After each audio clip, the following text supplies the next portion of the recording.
Hey, I got a notification.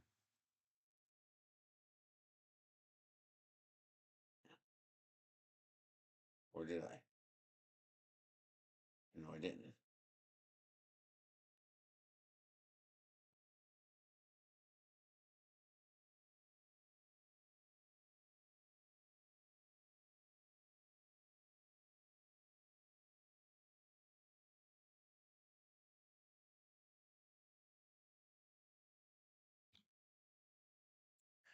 There we go. Jerry is first, and Cassandra second, and Woodville Mikolab is third.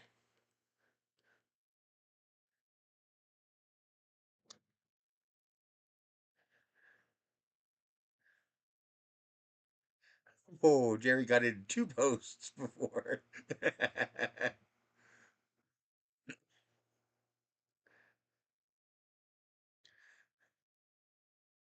Come on, stay signed in.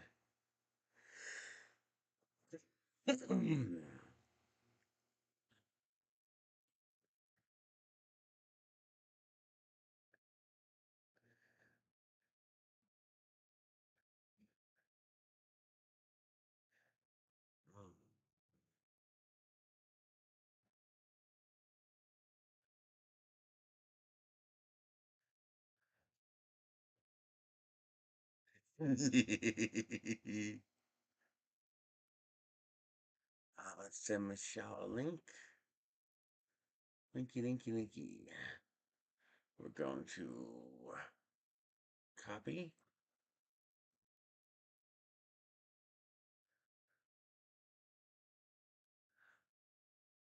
Compose. Come on. Shall stream.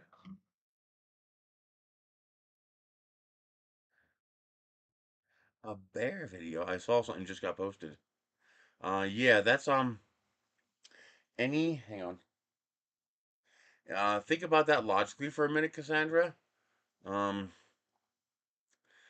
any lid hold down that's going to pop open on its own just from the weight of the lid when they try to dump the can is not gonna stop a bear.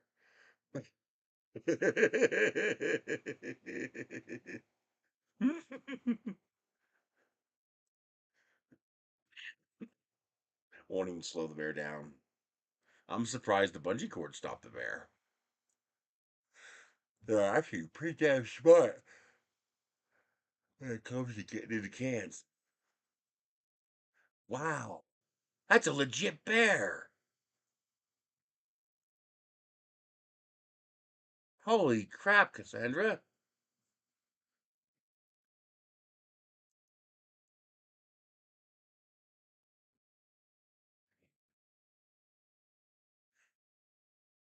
Wow. Um, as far as a hold down that might actually stop a bear, I can't think of I can't think of anything you can attach to the can, but I can think of someplace you can put the can. Um, they're both on the door perch. So if you were to think of it as like a Roomba vacuum charger, you know how you have those little Roomba house vacuums or the remote lawn mowers, and they go back to a dock.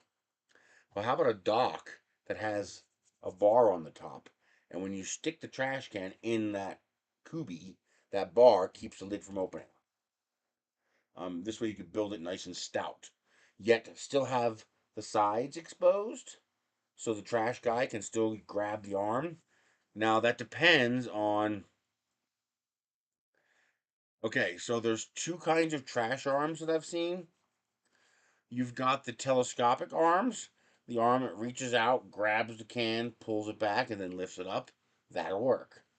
However, there's a simpler version of the trash arm where they have to really kind of line it up properly, and then it just lifts it straight up.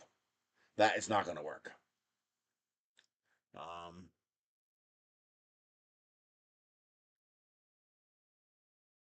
um, because the bar on the top will stop the can from lifting. Um, ooh, man, that's a rough one.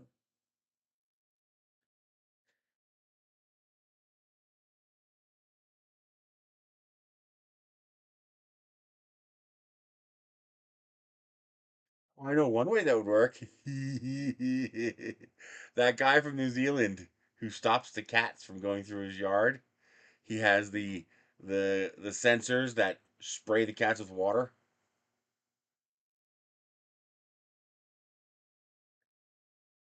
It's interesting. Get a picture of the trash truck. How does it lift it? A lot of the solution is going to depend on how the trash truck picks up the trash can. Because we have to figure out a way to stop the lid from opening for the bear, but not stop the trash truck from being able to take your trash. So it all depends on do they is it just they hook the trash can on and lift it, or does the arm actually come out, grab the can, and pull it back? If it grabs the can and pulls it back, then there's a solution. You put it in a kubi that has a bar on the top, and that bar pushes down on the lid. Now, when they go out and grab it and they pull it towards them, they'll pull it out from under that bar, and now the can is free to open up when they lift it and dump it. So it all depends on the mechanism that they use to grab the trash can. Then all you have to do is make sure there's enough slop left and right so they can get that arm in there without having to, to be too precise. The up down won't matter much, but the left right will matter. Well, that's a legit freaking bear. Here, let me show you guys.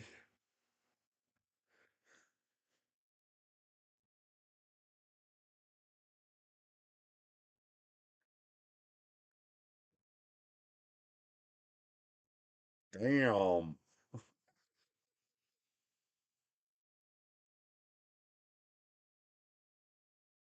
It's not exactly a huge bear, but it ain't no small fry either.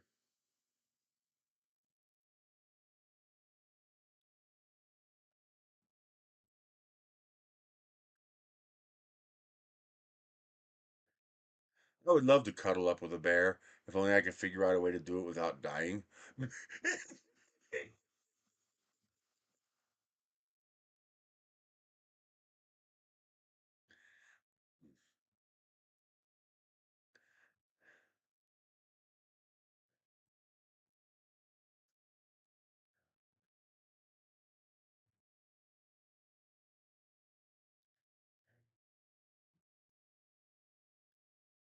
Ah. Hey, 3D Medic.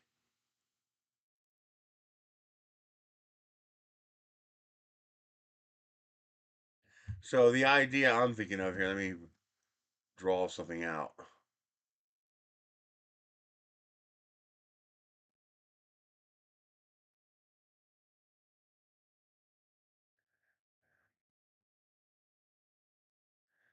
So let's see here. Let's make a trash can. So let's call that our trash can. They're usually green or blue. All right. So the idea would be we would have some kind of a construct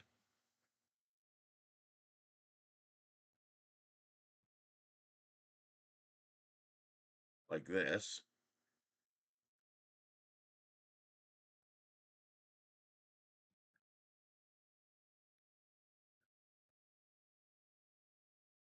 And it would do something like this. Now this might be like I don't know, just like oil pipe. You know, 2 5/8 oil pipe that you can get really cheap. Have someone weld it up for you. So you'd put a concrete piling in the ground here and here, and you'd have a pipe coming out of the ground here and here, and then you'd have a cross pipe that's just a tiny bit taller than the trash can, The idea would be that the trash can would squeeze under it just a little bit, and maybe wrap it in pool noodle foam so it doesn't tear everything apart. And now the bear would have a little bit of difficulty, messing with that. But the trash company, because of this extra space you have, they would have no problem going in here with a claw, grabbing this can, and pulling it out. And they don't have to put it back. You can put it back, but all they need to do is be able to get their claw in there to pull it out. So that's why it's important to know what kind of mechanism are they using to grab the trash can. Um,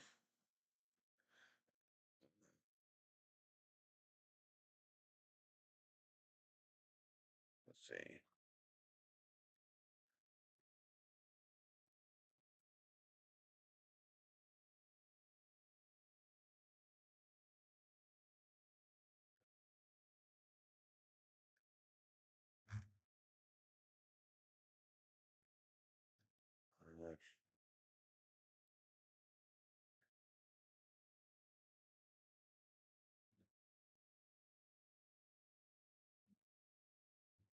Yeah, see, like this here.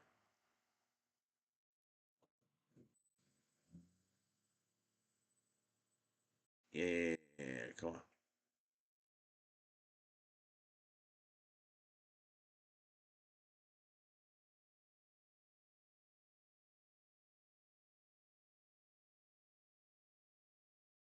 See how the arm goes out, but it lifts straight up. So this would not work for this because the arm would lift straight up. Now, there is a way to make this work with this kind of system. So the way I would do it then is you would have the trash can sit just in front of the bar like this, and you would have I don't know, let's say well, you would need a second bar here, a second bar down here. This is all oversized because I'm just using basic shapes. Um, and then you would attach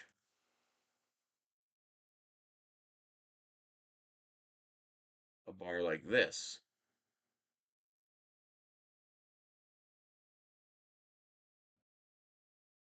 that would sit on top of the can like that. There would be a stop here so that you don't have to lift this. It'll only go down so far, and you might even spring load this with like some sort of elastic to make it easy for you to manipulate this. I'm not sure. We'd have to figure it out, but it also depends on how much weight's required. Um, might not be as much weight as you think. We might be able to obfuscate the trash can. So in this kind of a situation, maybe instead of a heavy weight, maybe instead we put something that wraps around the can like this, like a box top kind of thing, like this, so that the this would kind of wrap around the top of the trash can lid like this, and then this down here would have to be like a carousel, because there's two ways the bears can get to this. You can either open the lid, and this wrapping around the top would make that more difficult for him, or he could just grab the bottom of the trash can and drag it out. So you'd have to secure the can in here. And the way you would do that is by having blocks that would secure the can in place. All of this is not to scale. This could be like cinder blocks that creates a little like a square. You drop your can into that square. This could be relatively lightweight. It would just have to be resilient. So made of plywood, for example. This would pivot, and when you slide this pivot over the can, it would overlap like half the can. Now these all would be much shorter. Now this arm would actually be pretty light like no more than 10 pounds. The idea being to just make it difficult for to get his paws or his teeth onto it. So now he can't knock it over, he can't drag it out, and it would be difficult for him to get this lid open because he'd have to figure that out. However, when the trash truck came and grabbed this and lifted, this would just pivot out of the way. It would pivot and flip over and be on this side. And then next week, when you put the can in here, you would just flip it back over again to cover the can.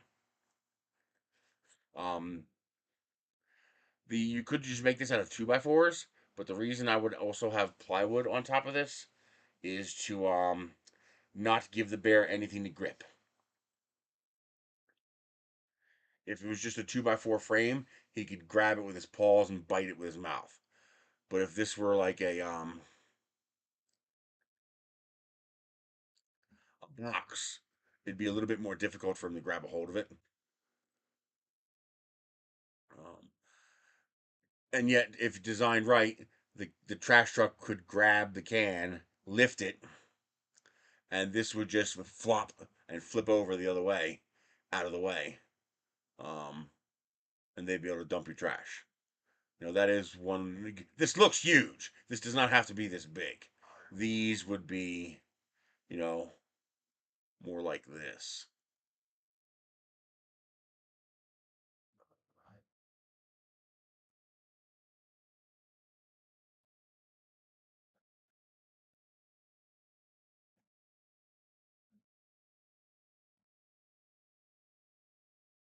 And like, oh, come on.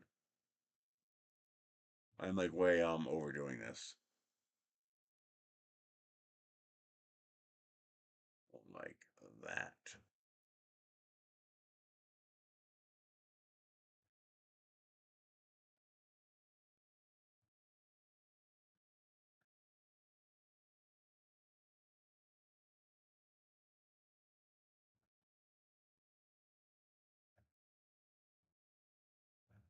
But it gives you an idea. Let's bring you down.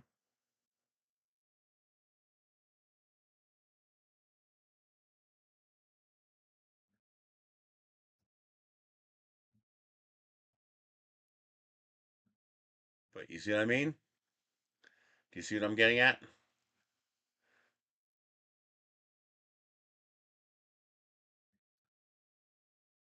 Will the city that you build at on their property? It's not the city's property, it's your property.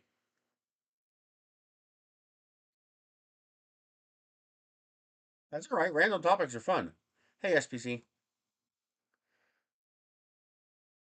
But I'd be looking at something kind of like this. If you did it right, this would look like just a piece of fencing. And if you did this right, you could like decorate it or color it, whatever. Um, this would just be cinder blocks that would be cemented in place. And um,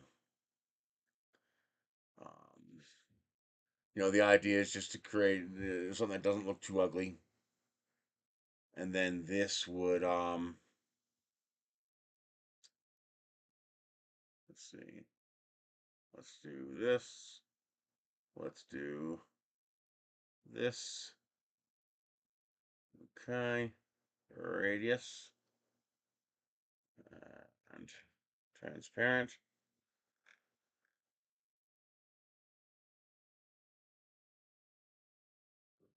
So the idea here would be the green thing would be your trash can, and when the trash company lifted this, this would oh, that didn't work. Duh. Uh, oh yeah.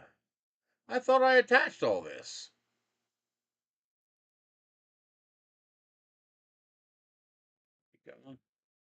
Guess I didn't. There we go. So the idea is when the trash company lifted this, this would do this, and it would just flop over onto the side like that, and it would sit there like that. This would not be super heavy. Um, and then when you brought your can out next week, all you would do is grab this and flip it back over on top of the trash can, and you'd be secure for the trash. And when the trash company grabbed the green can and lifted it, this would just flop out of the way and end up over here. So not a problem anymore. But that's the idea. Hell, the whole thing could be mobile. Concrete base with these embedded into that concrete base. Now nothing's embedded into the ground. But as long as it's not a hazard to anybody, no one's going to care if it's taking care of the bear problem. As long as it doesn't look like garbage, of course. But again, this doesn't have to be that heavy, but this does have to be sturdy enough that it's not just going to tear when the bear tries to pull on it.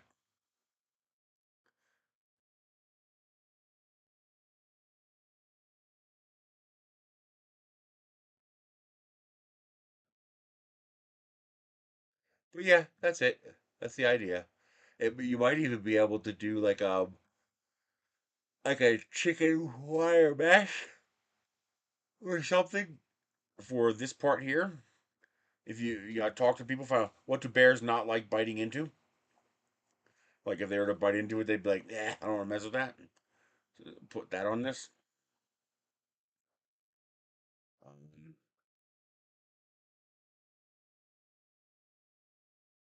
yeah.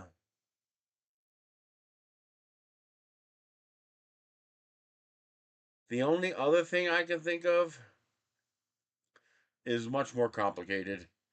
Um, you could have a bungee cord going from the lid to the ground and a paddle, and just tell them to drive over top of the paddle, which would release the bungee cord. But they'd have to be trained to do that, and that's asking a lot. That's why this idea works because all they have to do is do what they normally do, and it will just work. Remember, this is not holding the lid down by weight. That's why it has to overlap the lid. This is obfuscating the lid from the bear. Basically, you're intellectually confusing the bear. Because otherwise, this would have to weigh like 30 or 40 pounds.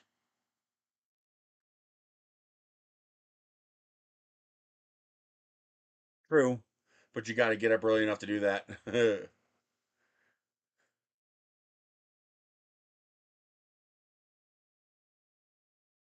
Now, eventually, that's something else that you could do.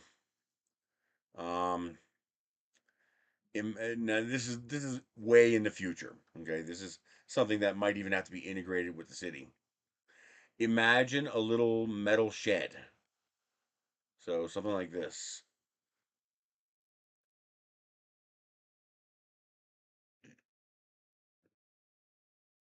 Something like this. A little metal shed just for trash cans, and um, instead of having a big door like this, you'd have a split door. So two split doors, and there'd be a motorized system and a timer, and 10 minutes before your trash is due to get picked up, or a half hour before, um, the motors would extend track, and these would pop out of their enclosures and wait for the trash company to come and get them. And then when you go out and collect your cans, you just hit the reset button. Yeah, that'd be pretty cool. A lot more work, but it'd be pretty cool. But yeah, that's what I would go with. Um, Cement for the bottom to keep it from being pulled out. A little embedded fence. You can buy a couple of pieces of oil pipe are usually available, pretty cheap. And in fact, they usually you can ask them to cut it for you, and they'll do that. Usually they charge like $10, and then you just have somebody weld it together for you, embedded in concrete footings, and then just have this, loosely rotate around that. Not a problem.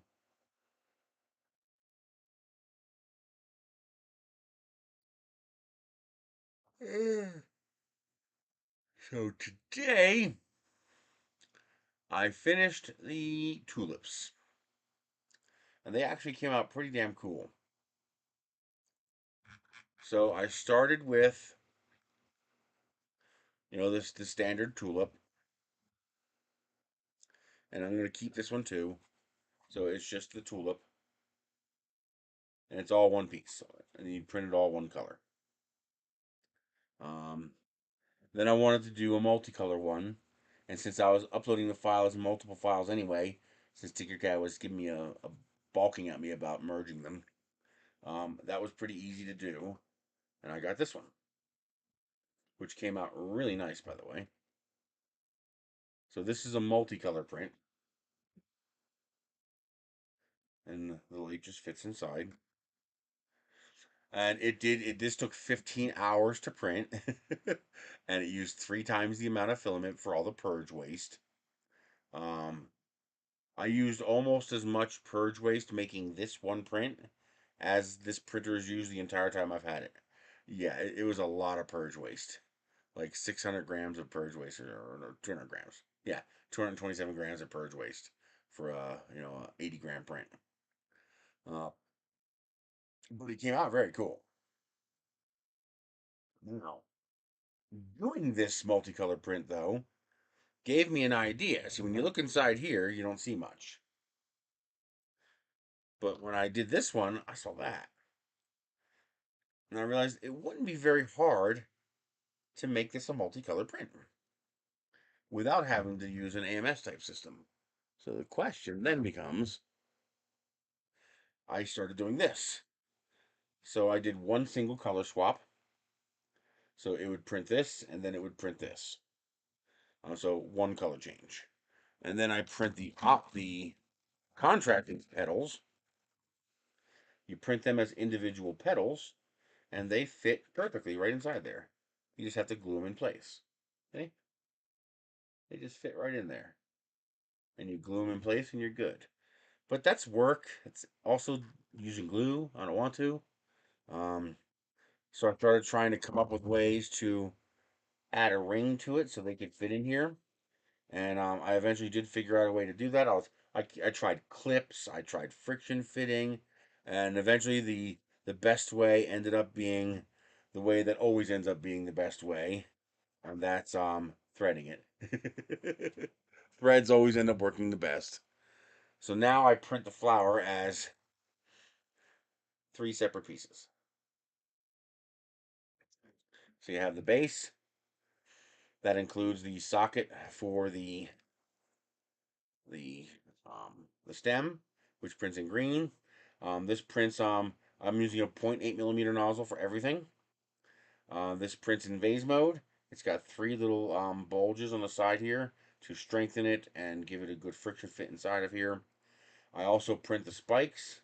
The spikes print horizontally like this with no supports. This way they're as strong as they can be. And that spike fits in there. And then this is also a friction fit. The light fits right inside there like that. It's also open so that if it needs to drain, it'll drain. It won't fill with water. Now, the way this next part works is you print this one in the same color or a different color, whatever you want. And that just fits right on top. And then this one has the threading, and that fits on top. And you just thread it together. And that's it. There you go. Now you have a threaded together 3-color, 4-color tulip. If you really want to go crazy, you can do, if you have an AMS system or a tool changer, you could do an 8-color flower. You'll print this piece with 4 different colors, and then print this piece with 4 different colors. And I might do that once just for the hell of it, just to have an 8-color tulip. But the 2-color seems to be a nice go-to. Either print the single, which looks nice, or print the multicolor with the 2 different colors. And I'm really, really, really liking how it came out, how it comes together, and that's compared to the straight out multicolor, which is a one piece.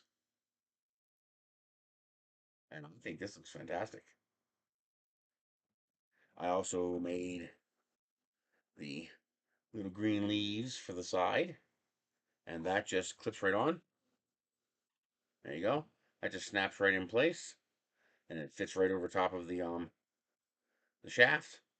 And now you have your green leaves on the stem and your tulip up here, and then you get yourself your $1 solar light, and that sticks right in there like that. And there you go. You now have a solar tulip that you can print as many as you want, as many colors as you want. And the cost to print these is pretty cheap, especially since there's no waste now. Um, what is the cost?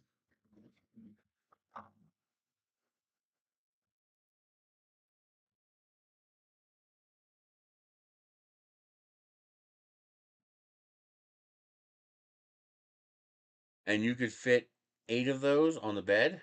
So I could put 4 of the one and 4 of the other on the bed, a little over 200 grams. So I could print a whole bunch in one color. I'm thinking about maybe if I go to like a maker fair or something like that, you know, like a craft fair kind of thing. I could have a table set up where they um they pick the colors they want. They go down the line, they pick the leaves, the stems, the 2 different colors for the bulb, what color they want for the base, and then they assemble their flower right there. I think that'd be pretty cool. So here you are looking at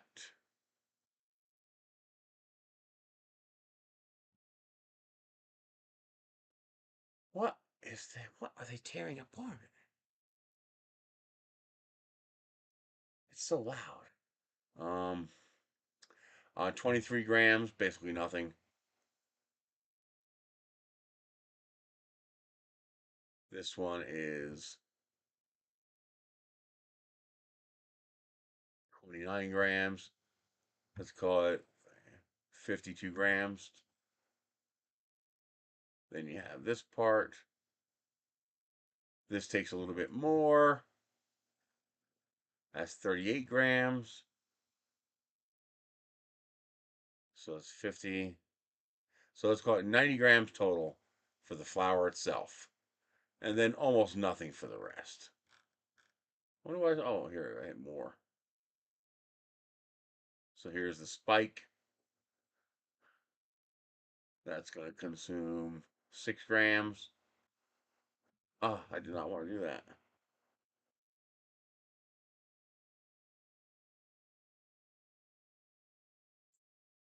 The market at Venus Park? What's that?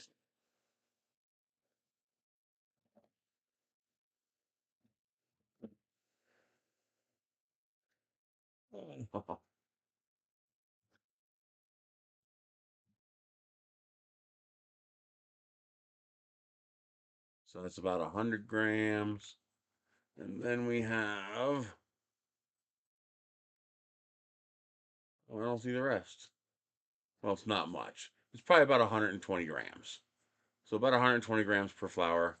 These, if you print the single, if you print the one color tool pad, if you're just going to print, this in a few different colors, um, it's like 60 grams because it's all hollow. Only the bottom has any structure. Yeah, 65 grams.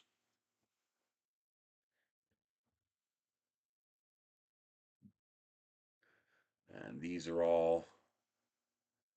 all open so that it can drain. And it's hollow at the top. Then you have structure at the bottom, a single wall. The only reason there's 2 walls at the bottom is so that it sticks to the bed properly. Oh, so you have no bed adhesion problems. Oh, really? Do they charge? Like, do you have to pay to get a booth?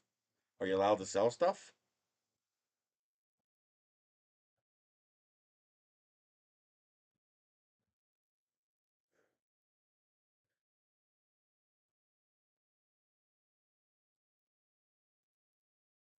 Let's see what I can find.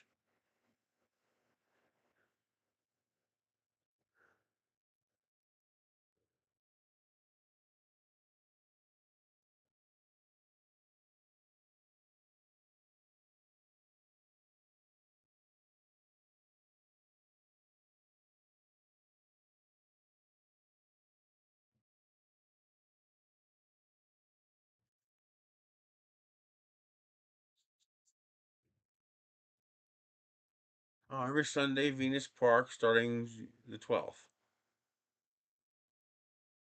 Really? How about a Lincoln if I don't want to use a freaking QR code? That means I gotta get my phone out and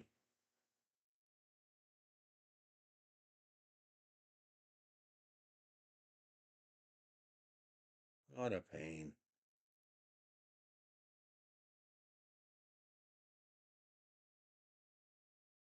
Really?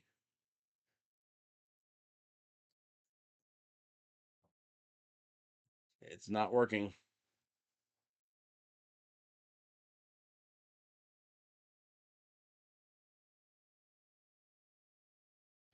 It does not like their QR code.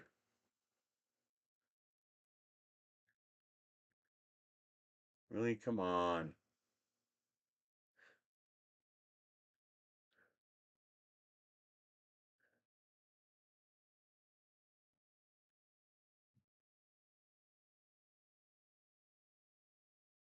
Oh, there it goes.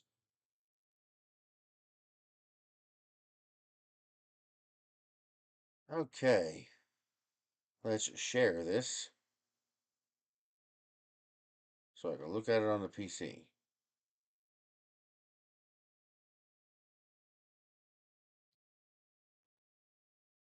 Pain in the butt.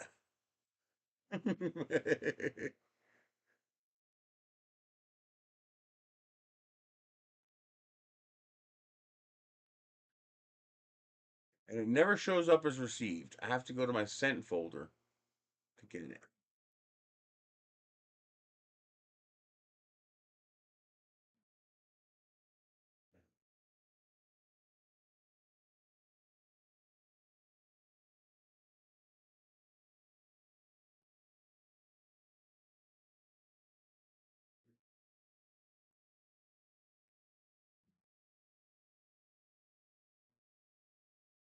Oh, $0.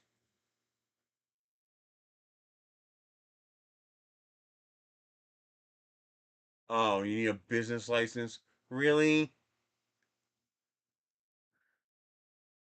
That's lame.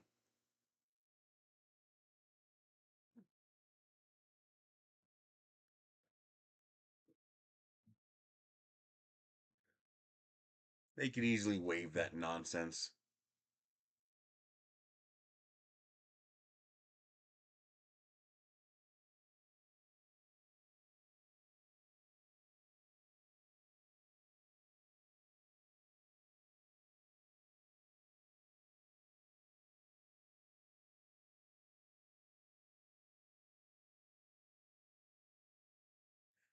Well, at least it's only $25.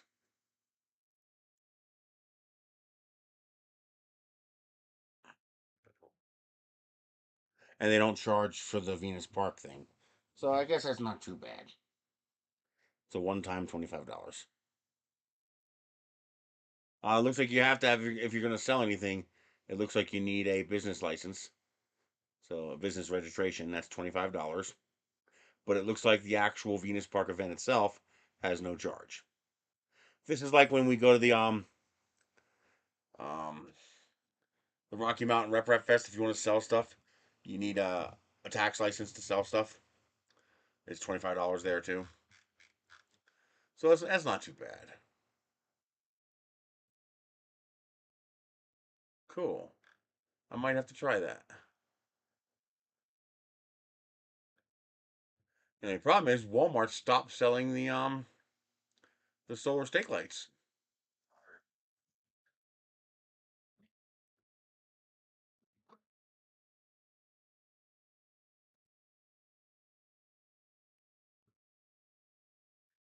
And now all they have is this nonsense. And these are garbage. They don't work. And the square ones aren't going to fit. Too expensive anyway. I need this kind of deal here. But I don't know if these are as good as the Walmart ones.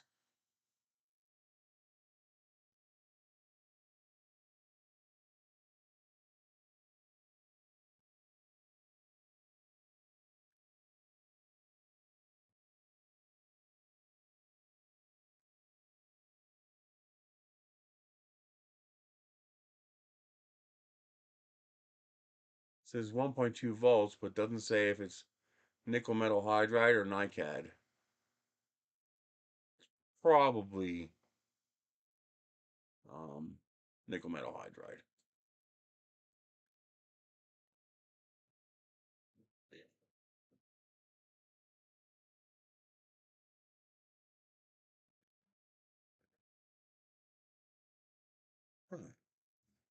I'll have to look into that. But so now everything is all slip fit, no glue, no fasteners. You don't have to add anything else to it except for the solar light itself. Um, this just sits on top. This has actual threads that thread onto that. And then, of course, the light and the stake all just push in. They're friction fit. And that's the other thing I didn't realize too is that I should do multi-tone of the same color. So two-tone blue, two-tone red. That'd look nice too.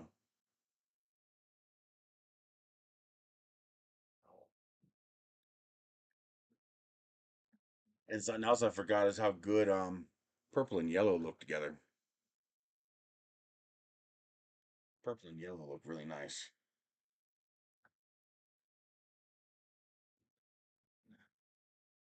Why do you gotta turn yourself on again?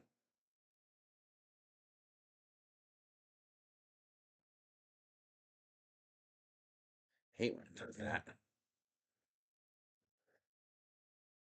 What do you guys think? Do you see any room for improvement? I mean, right now the only way I could see to improve it is to make it lighter. I was thinking I could do some vase mode shenanigans to make um this part here lighter. Because the lighter I can make it, the faster it'll print. And the right now it takes about 3 hours to print the whole thing. But the lighter I can make that, let's see here. And you know what else surprised me about the bamboo printer? How good it does at single perimeter prints without them being nasty.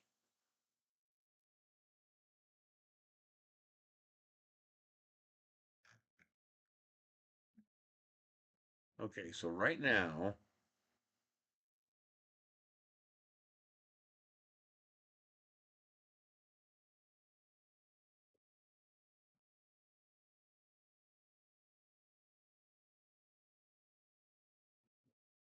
come on. Okay. Right now, we consume 38 grams. That's not a lot. Is it even worth messing with it? That might not even be worth messing with it. 38 grams is so little. Oh, here's what I was telling you about how Orca Slicer does something that Simplify 3D doesn't even do. So one of the problems you have is that you're going to print this shape on top of this shape. Now, in this case, the second shape is bigger than the first shape because you have this hole here, and then you have a larger hole. So it's the opposite of what I was describing on Discord. Um, the oh, sorry. So the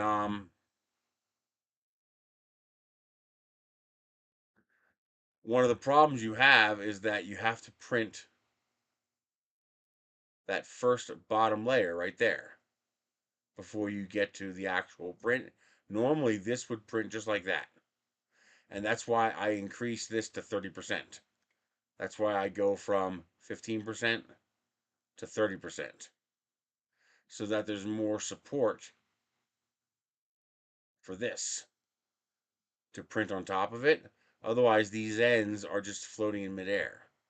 And I'm like, why can't you just extend that first layer to either be the entire first layer or at least extend it to the nearest infill?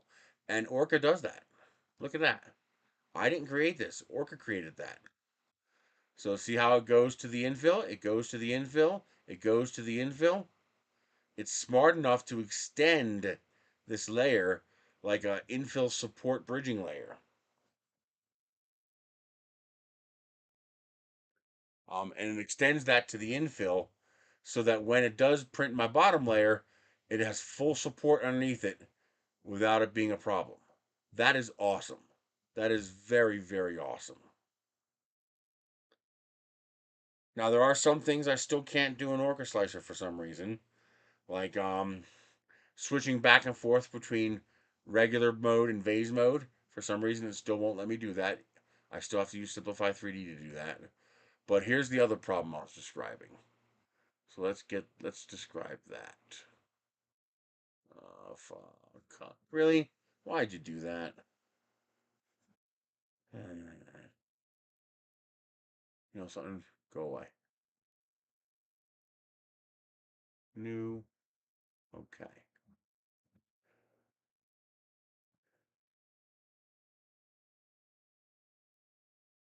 Let's bring out a simple object. Let's say I want to do this, and I want to do this. Okay. That's it. Just a simple object like that.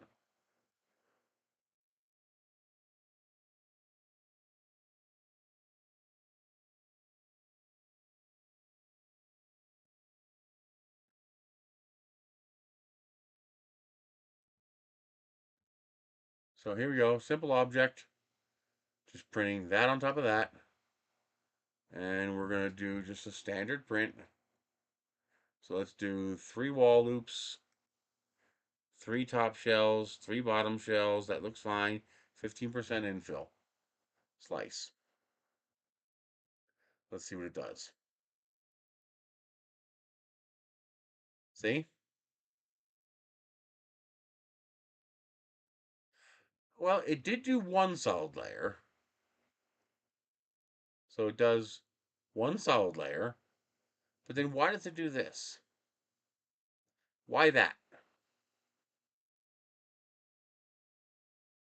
I mean, okay, so this is the bridging layer. It looks a little weird, but it works. Okay, that's just the visual artifact. The two lines are lining up. But okay, so this is that bridging thing that's kicking in, but then it does this. I want this to be solid. I don't want this to be open like this. So you see 1, 2, 3, and it finally starts to print that. But you see how compromised those perimeters are on top of this uneven bit here? I want this to be solid. And I don't know how to make it solid in um, Orca Slicer. Now, normally there's a way I can trick it into doing this in Simplify 3D. Let me show you. So you can see the result I want. Okay. So if I slice this in Simplify 3D, go to hell. Really? Why are you over here? What is this? Where's my profiles?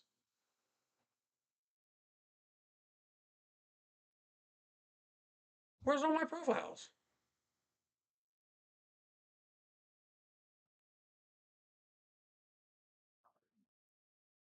All my profiles are gone.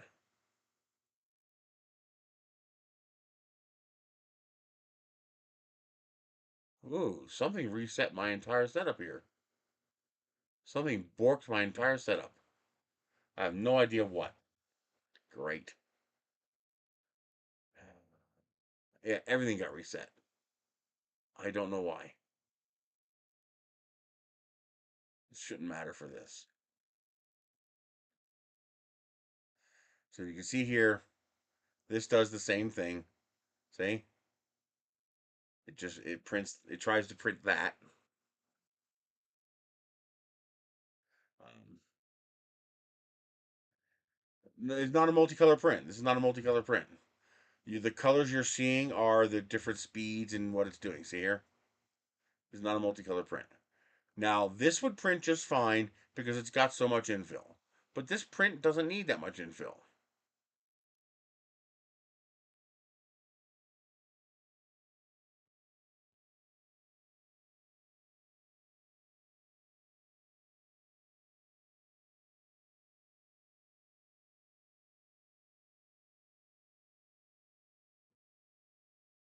So you see the problem here? When it tries to print this, all these ends are just going to droop. All these ends are just going to droop. All these ends are just going to droop. They're not going to work right. So to fix this in Simplified 3D, I would drag this in here twice. So now I have this in here twice. I would grab this, group them. Why can't I do this? It's being weird. Then I would create a multi-process.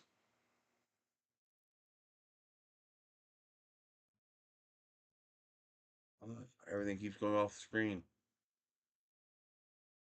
I believe it's at 20 millimeters. Split process. This would use the first model. This would use the second model. Now it's treating these two pieces as two completely separate prints. And it's printing them directly on top of each other. I think I might have to go sequential. Maybe not. Although I do need to get rid of the additions.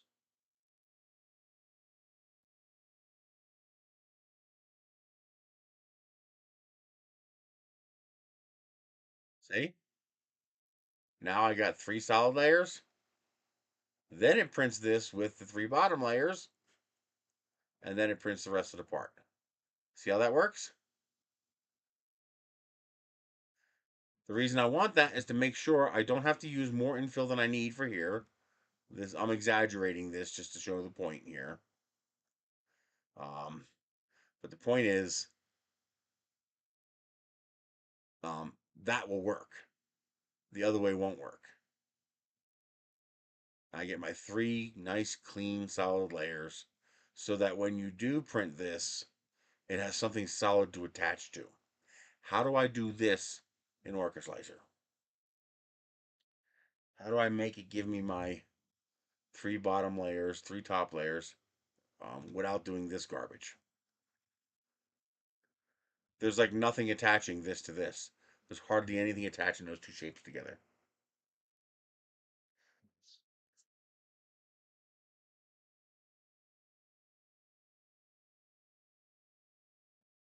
And I haven't figured out how to make it do that yet.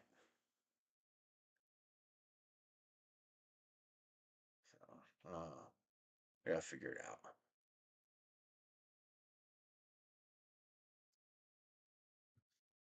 Yeah, I wonder what reset that. This got all reset. Everything got reset. Like even my you can see even my speeds got reset. Instead of millimeters a second, they got to reset to millimeters a minute. Really annoying. I wonder what the hell reset that. My profiles seem to be gone too.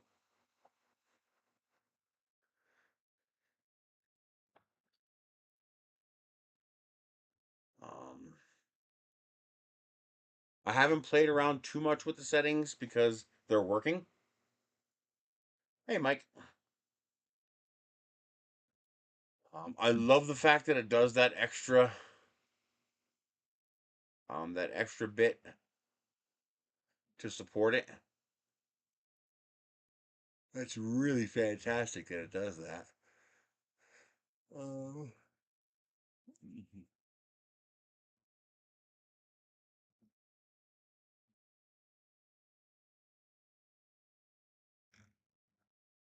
this thing here.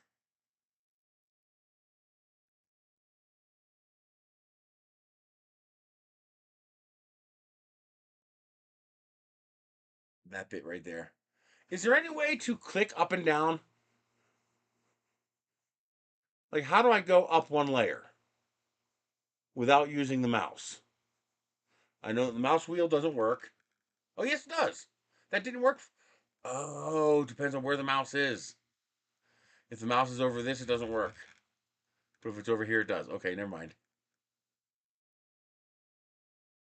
I tried the arrow keys. That didn't work. And now they work. Why does it work now? That's the first thing I tried was the arrow keys. Ugh. I hate when it makes an ass of me. When it just makes me look like a fool. But yeah, I love this. This is something I've been begging Simplify 3D to do for years.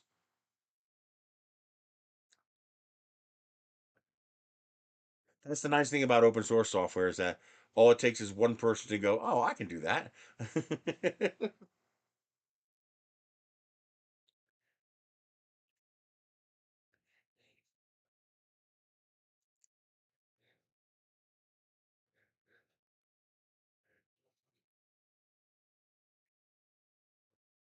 Oh yeah, this is great. This is wonderful.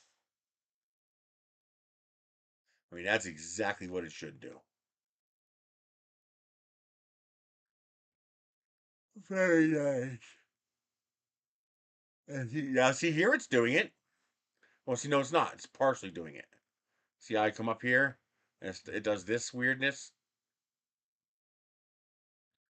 It's trying to do its fill, like it did before. Just go all the way.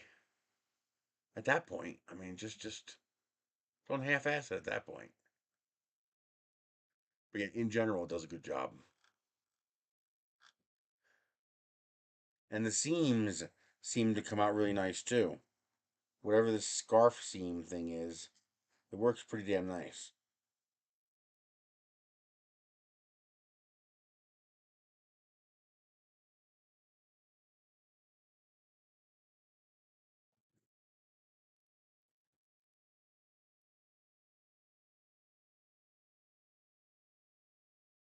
I don't want it to be hollow.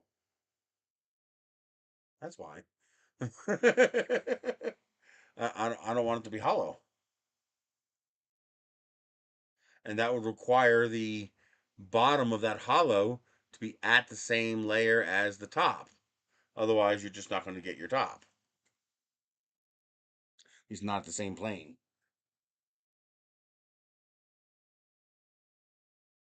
Yeah, that's that.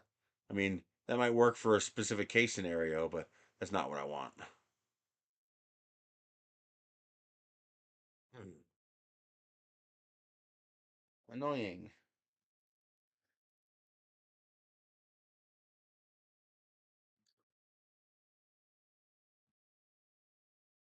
Yeah, I found out that I need at least two perimeters here on the bottom. Otherwise, the bed adhesion isn't perfect, and sometimes it pops off. But as long as I do two perimeters with a 0.8 millimeter nozzle, sticks hard every time.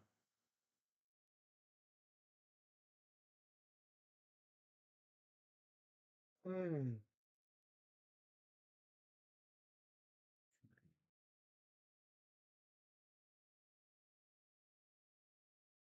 Let's see. Yeah, I found out the Roadrunner today is gonna have they're gonna have fish. She told me what kind. I forget what kind, but we're gonna get fish. I'm excited about fish. I love fish,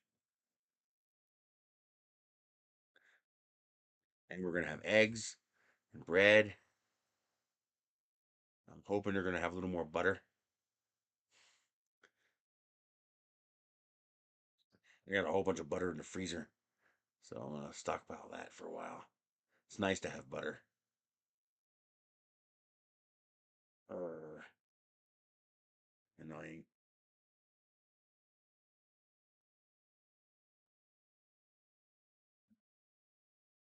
Oh, what else could I improve on this?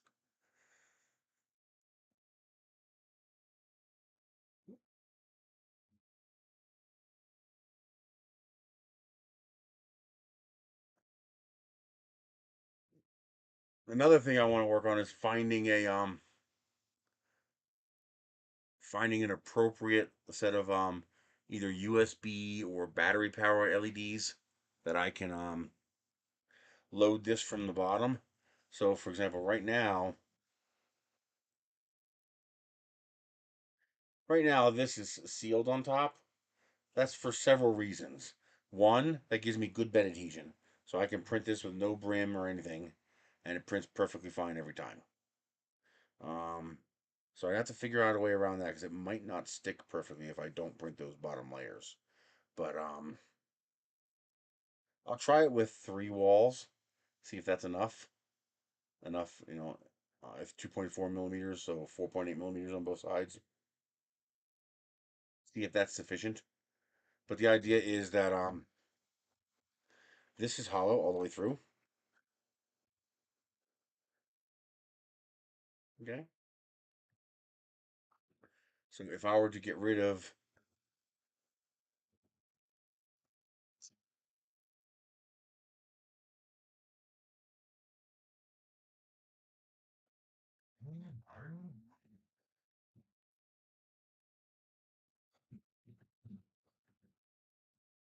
boy, I don't want to come out of there, does it?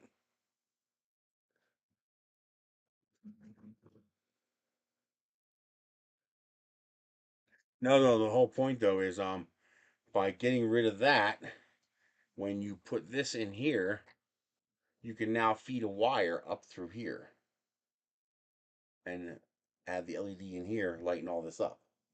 So that, for example, if somebody wants to set up a little flower pot inside the home or business, they don't have to, because this isn't going to work on the inside. You're going to get like an hour if you give it some sunlight.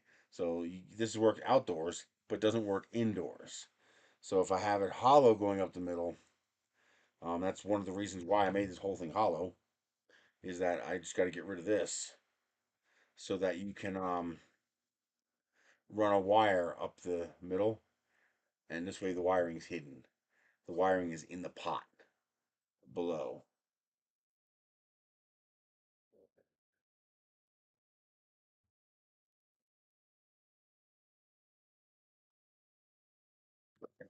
At least that's the idea. How do I print the leaves? The leaves print in multiple pieces. So these leaves just they print like this. That's it.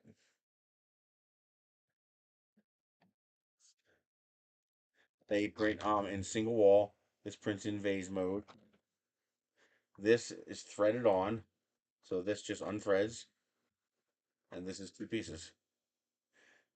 This is 1 perimeter, no infill, 5 bottom layers. So the first 3 bottom layers print the disc, and then the 2 more bottom layers print the base of the petals, so that there's good adhesion between the petal and the disc, so they're less likely to break and crack when you do this. And then this piece here has a threaded section on top, just like that. This just sits on top like that. This piece sits on top like that, and they just thread together. That's it. And now you have a completed multicolor tulip without having to use a multicolor printer. Then your stem shoves into the bottom, your spike shoves into the bottom of that, and then your petals here just clip right on and push up, and that's it.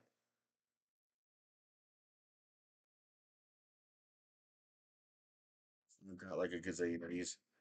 Like here, there's a whole bunch more. Get ready to go.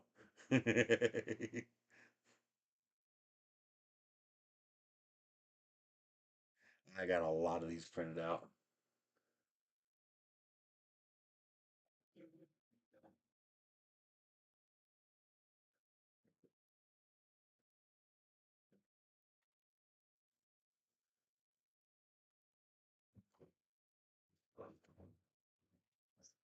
So, bitch.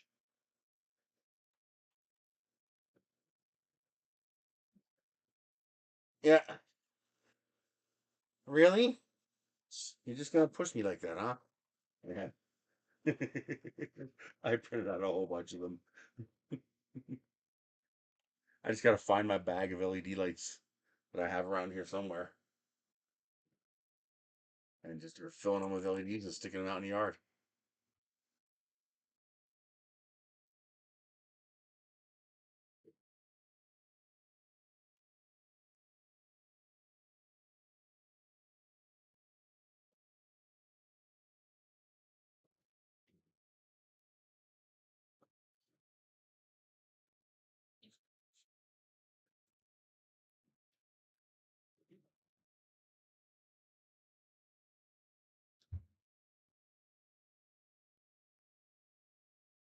So I can't think of anything else to improve.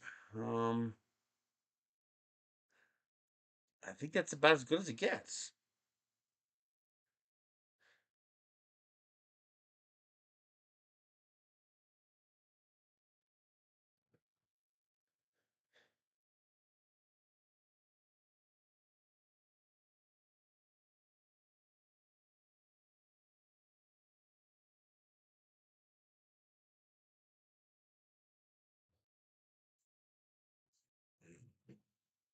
Really? Turn the fuck off. You son of a bitch.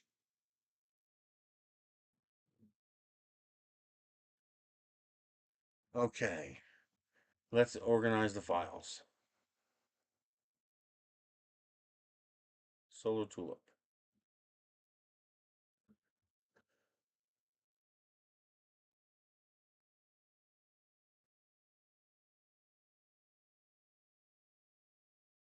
So new single color.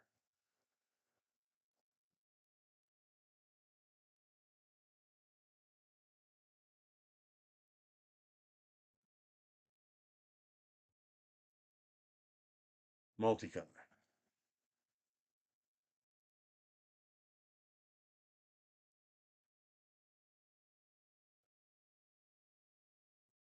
And then no AMS.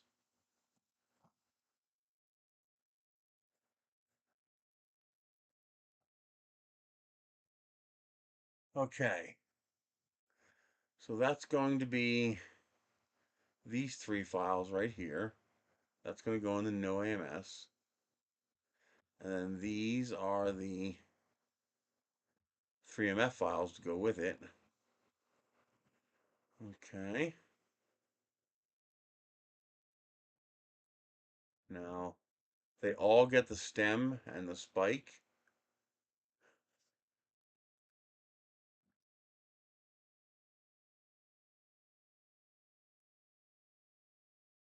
And the leaf.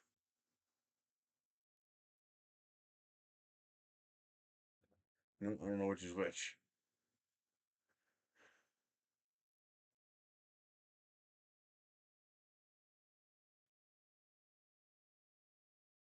Let's copy, paste, paste, paste. Okay, all three get that. All right, what am I looking at here? I think it's leaf 3. What is the project? Nope. Leaf 2? Nope. Where the hell is the other one?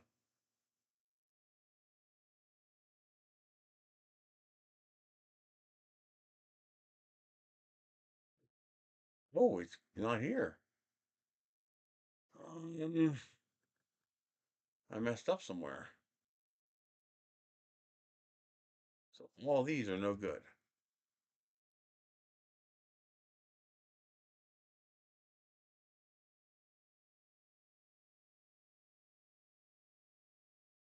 Okay, is it this one?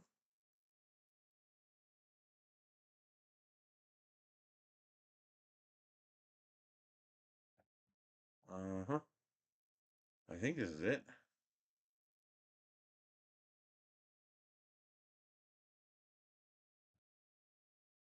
The hell?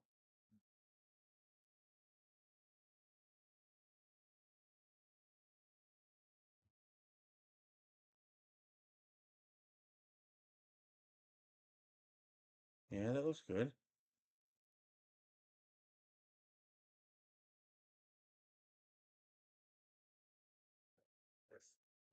This one here should be 2 perimeters.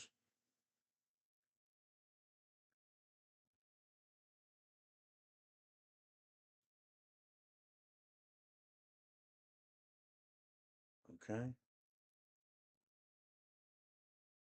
So that's going to be this one here.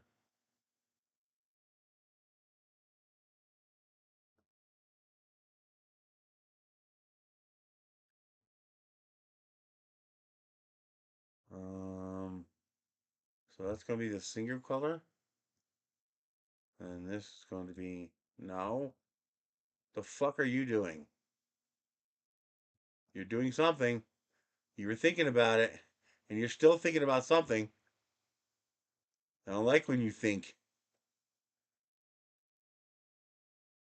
Now, I think this is the exact same thing.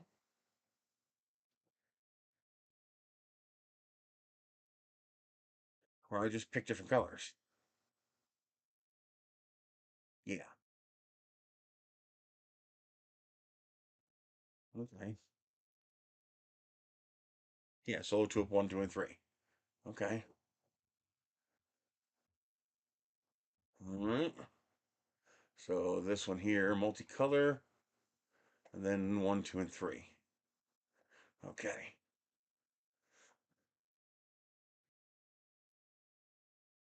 So this is all not needed. That was the 2-part one that I'm not going to do.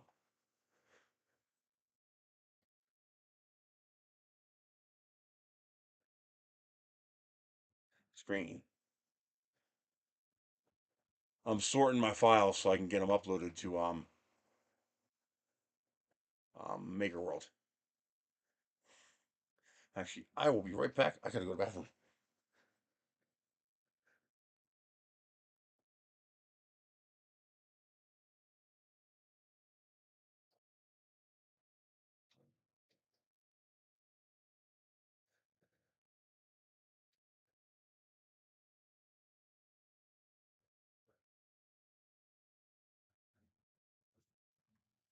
Sure.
Okay.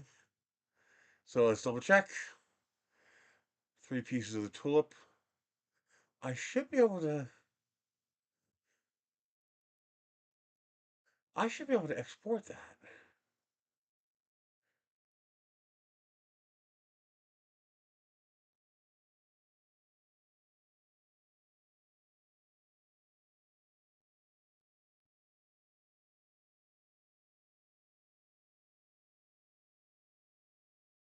Uh-oh.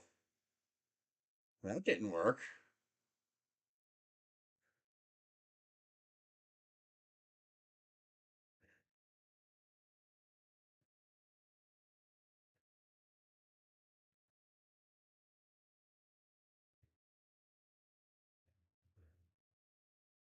Let's try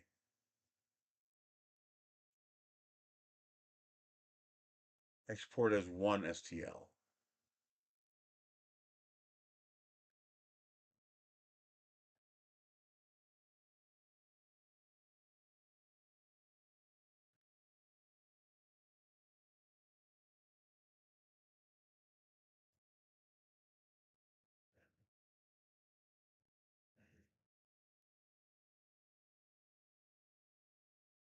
There we go.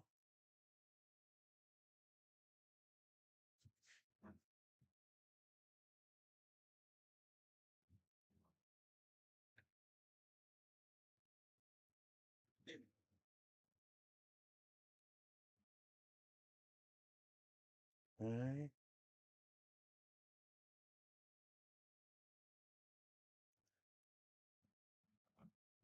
Cancel.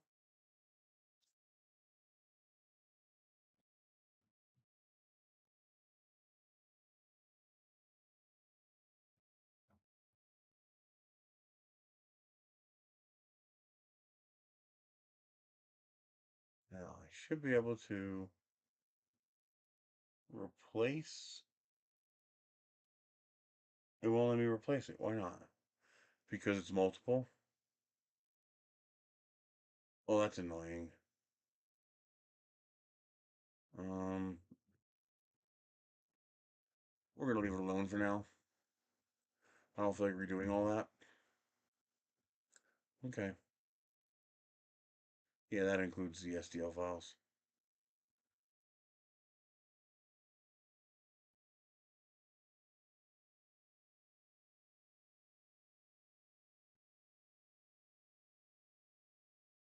Okay. Oh no, this is oh, this is V3. Yeah. V3.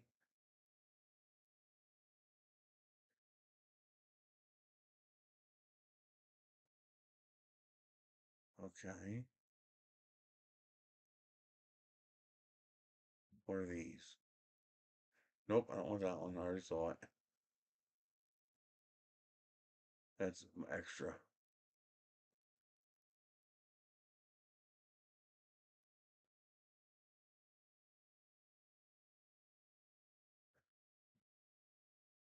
Um,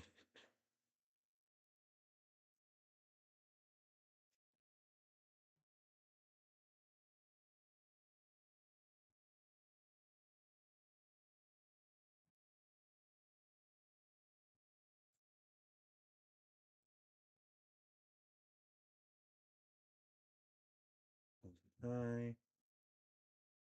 All right, what am I missing? I'm missing the leaves. I don't know where they went and put them not here.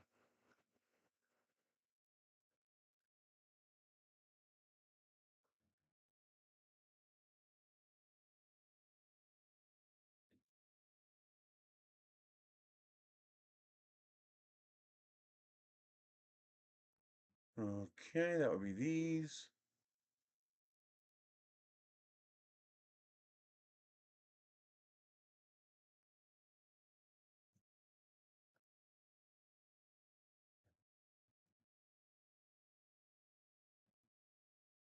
Stem petals.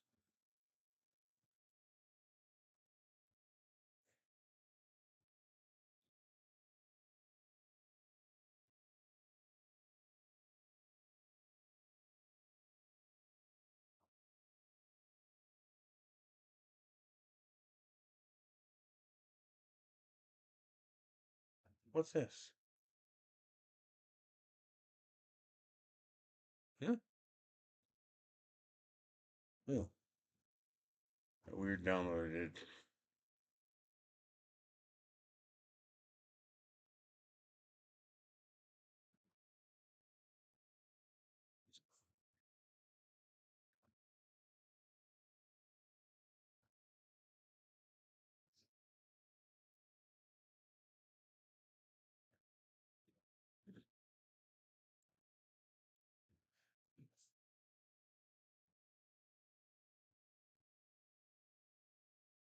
One, 0,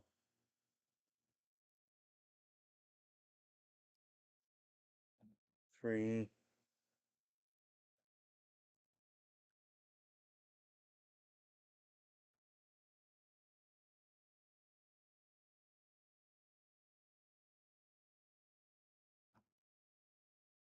Give it 5 bottom layers.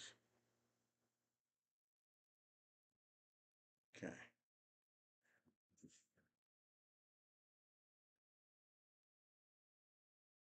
Oh yeah. This needs to be.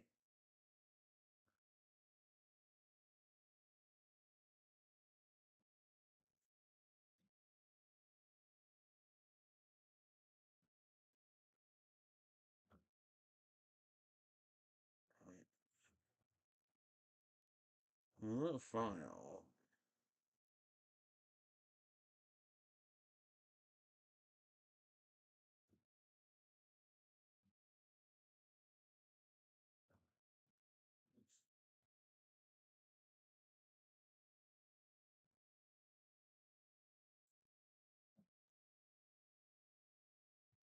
Stem petals.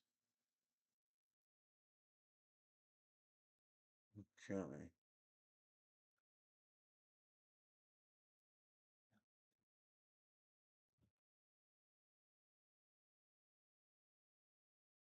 All right.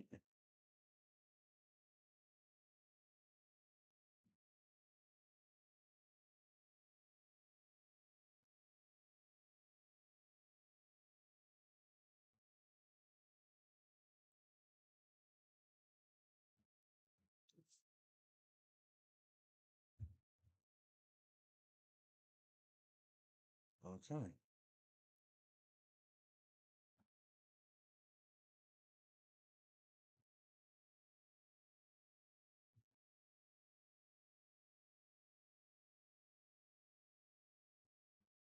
Wait, let's upload it.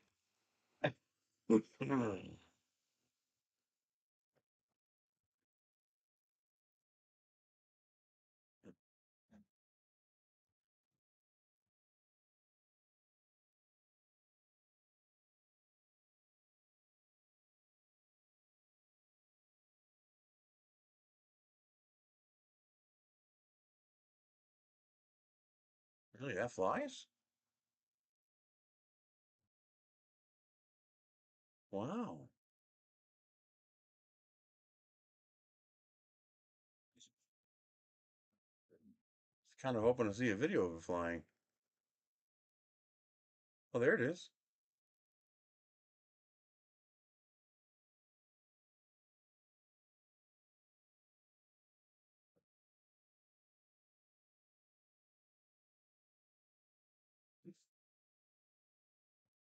Wings are a little flexy.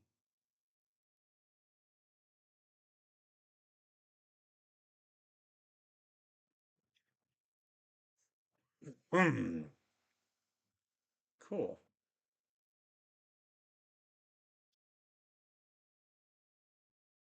Alrighty, upload 3D original model.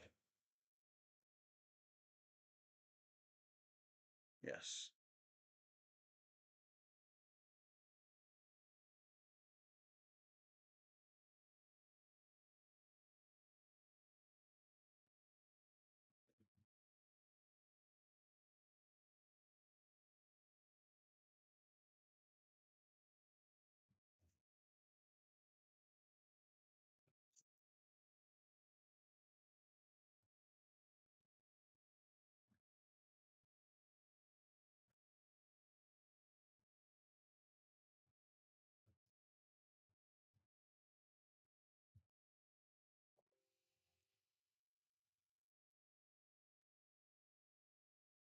Right? Single,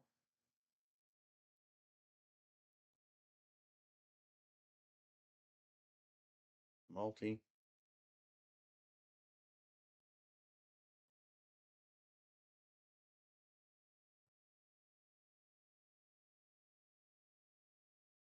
multi, no AMS. Okay. Browse, no AMS.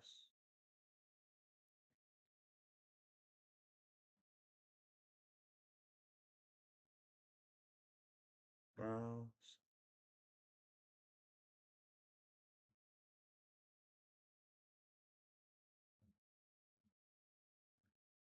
Single.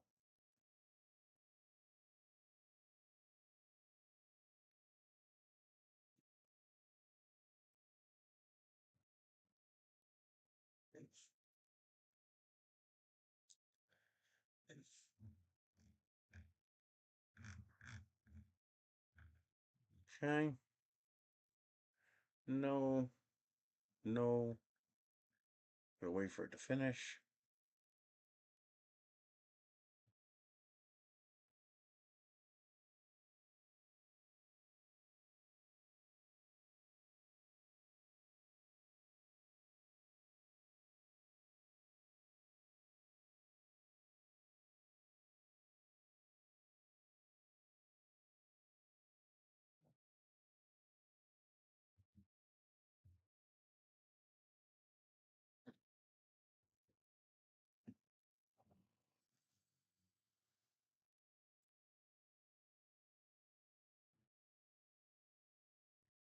Come on.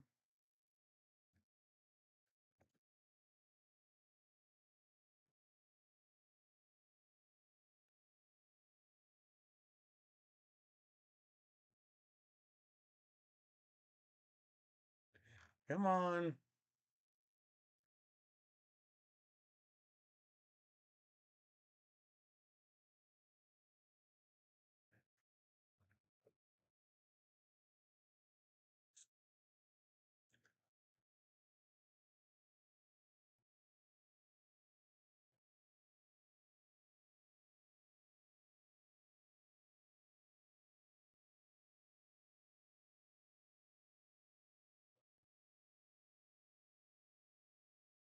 Two more. One more.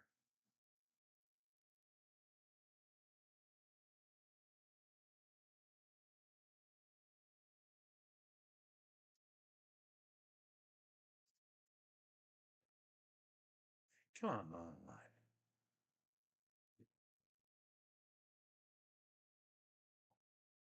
Oh, this is 55. Yeah, big file. Okay.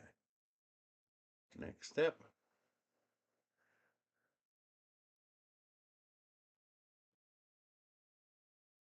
Raw model file. Oh, is this the elf?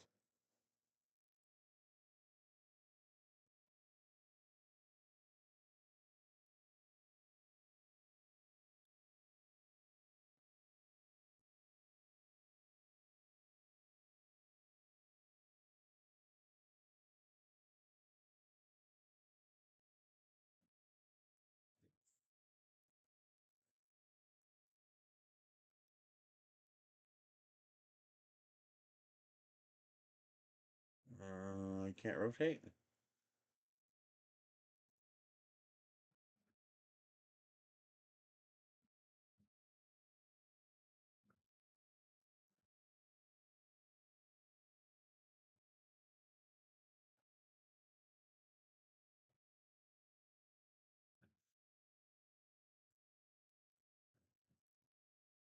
What?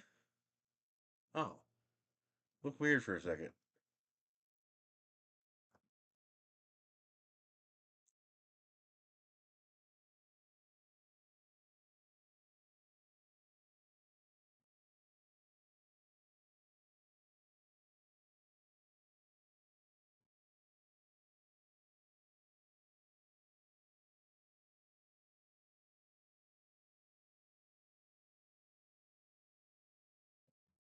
Did I have others? Thought I had a few more.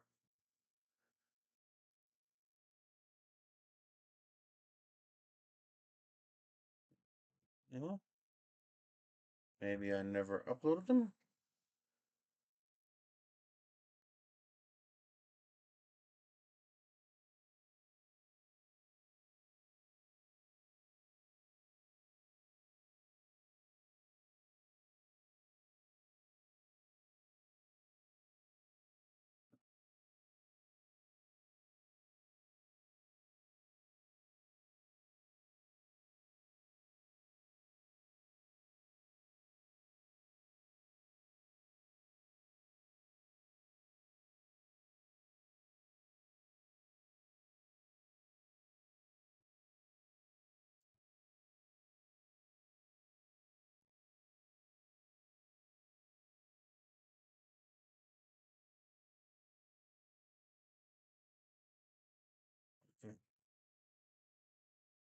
That should be enough.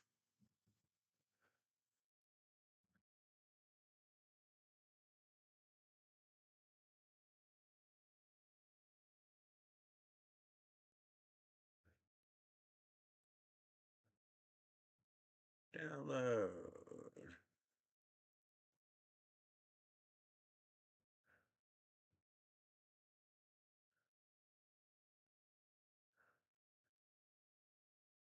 What's the matter, baby? You see something out the window?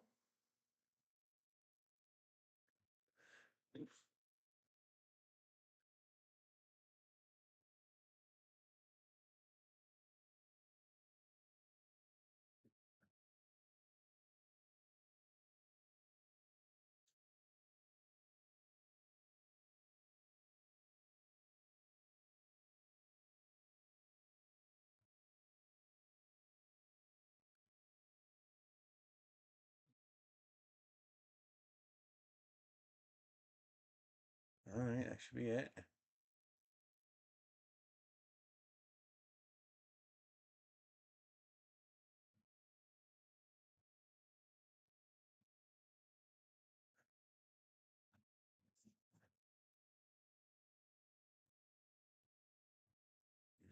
Okay.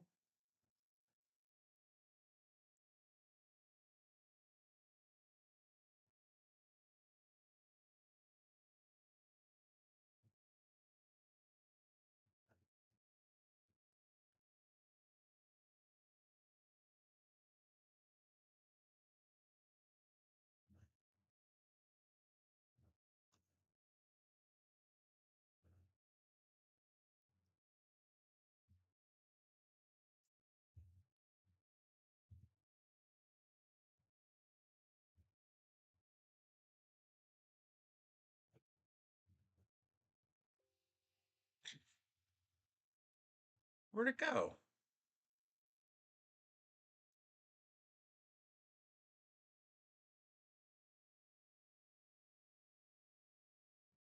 Okay.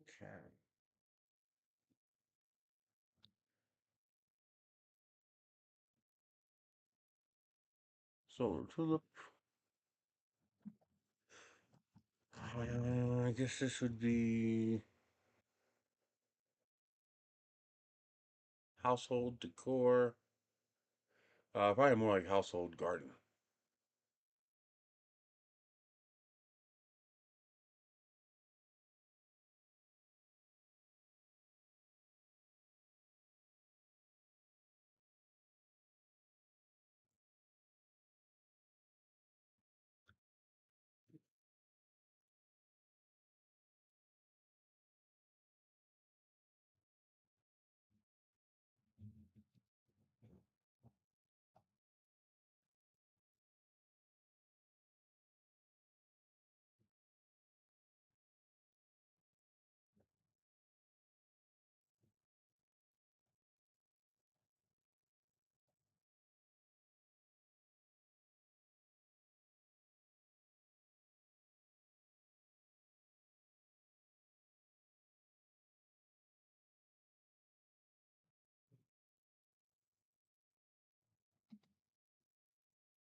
Hey, Sun Turtle.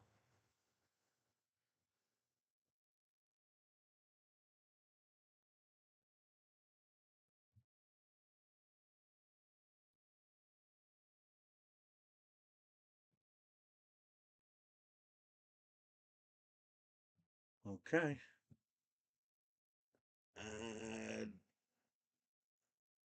Add print profiles.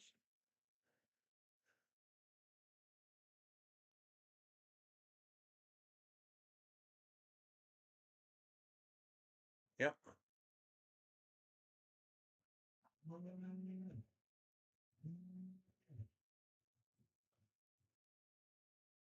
Oop.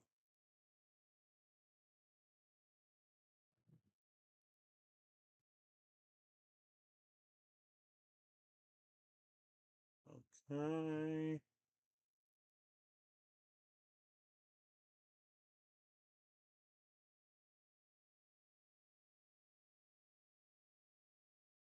Uh-huh.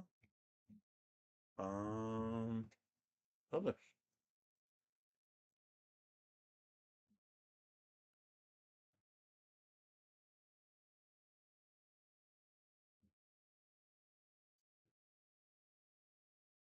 Okay, I just gotta wait for it to be approved.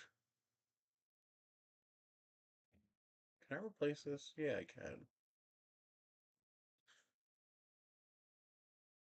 Why not?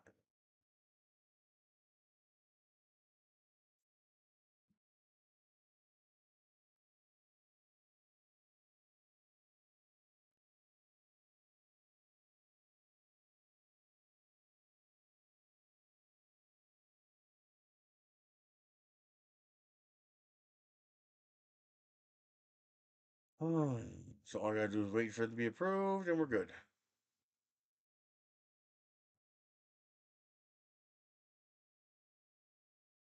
Well, they turned out very nicely. So here's a whole bunch of partially printed ones.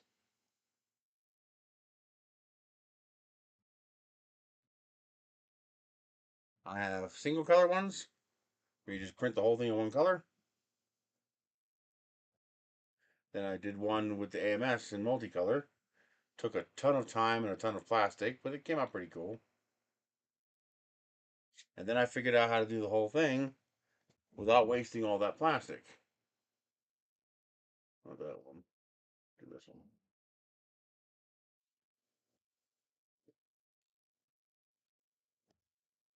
So now they just thread together. And then you print it in 3 pieces. Those two fit within each other. And it just threads on. Tighten it down, and you're good. Your spike is printed. Your stake is printed. The leaves that go on the side, those are printed and fit right on just like that. And then you stick your light inside. That's it. That's all there is to it. I'm really pleased how that came out.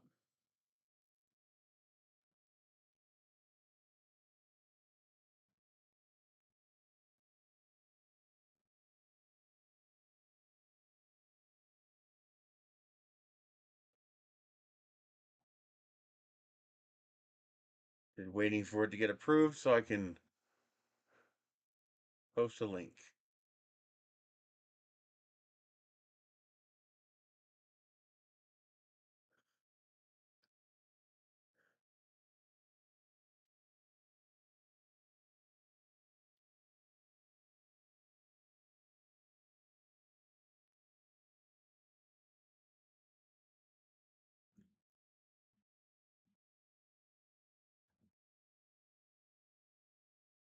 There we go.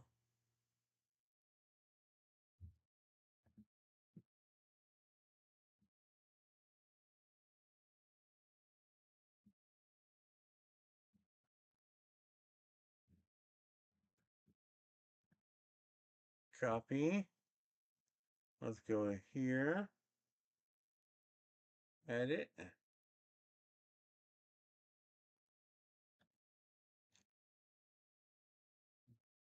Solar. Tulip.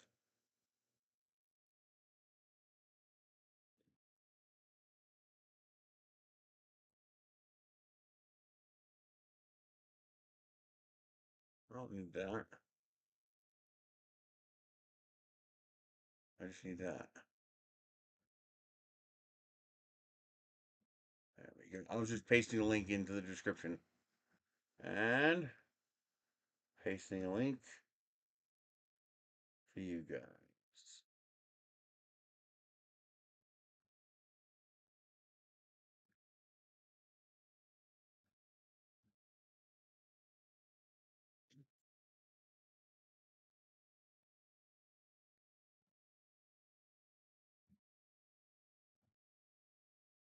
But there you go. Just 3 simple pieces.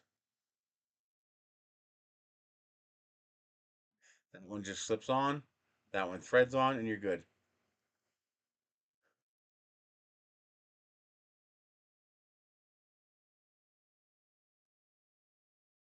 Very cool.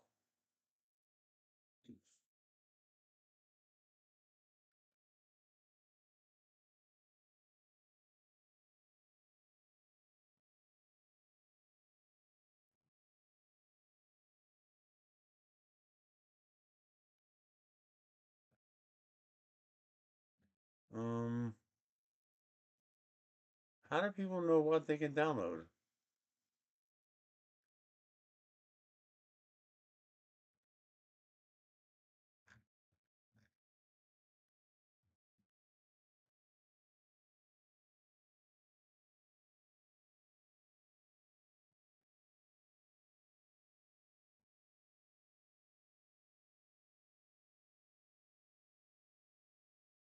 Now I uploaded multiple folders.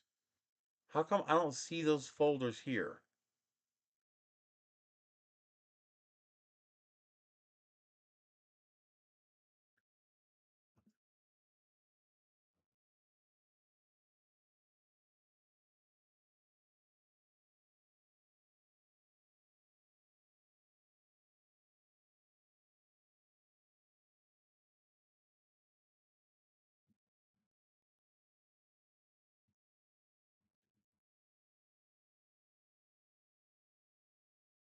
I use them all. Lately, I've been putting them on Maker World since I got the new bamboo printer. So I just posted a link. I have stuff on Thingiverse, on printables, on Maker World.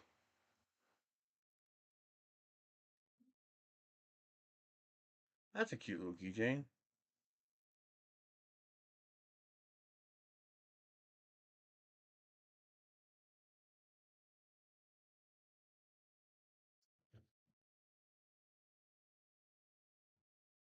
Now, where is it?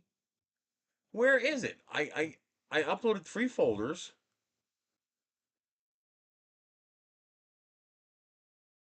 Ah, there it is. So when you go to download, you have the single, multi, and AM, no AMS. Okay, good.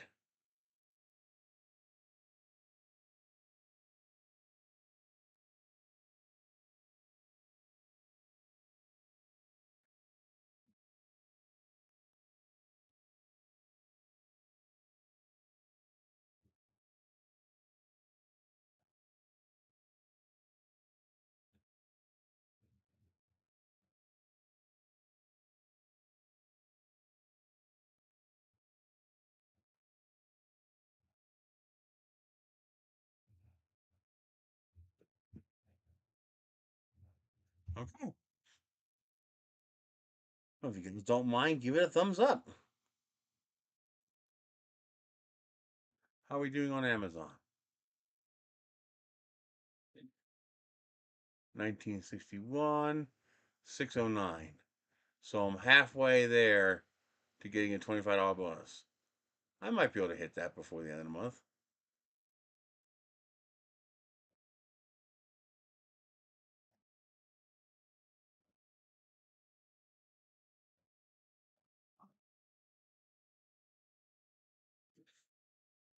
Oh, that's a nice brown.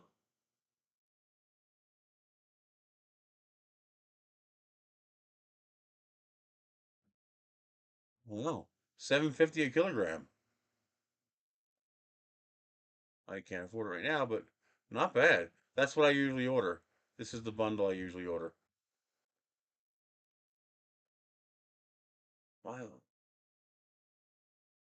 Here's 12 for 90.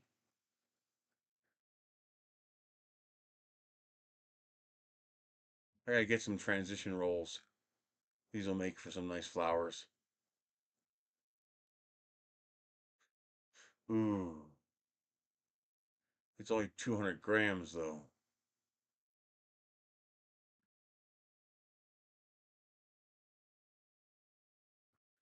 Wish you had more colors.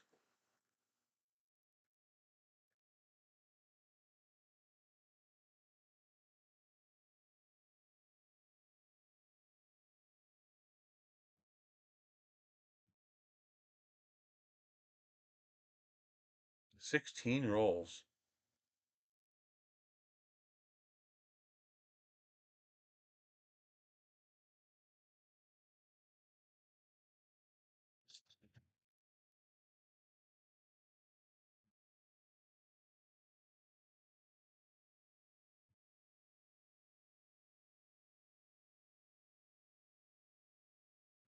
Well, you'll make it, just you won't have any money. I'm there with you, man. 34 cents. That's how much is in my bank account. 34 cents.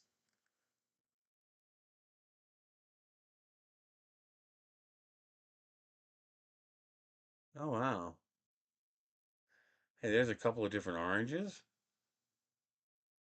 a few different greens. Wow, that's not bad. It's not bad at all.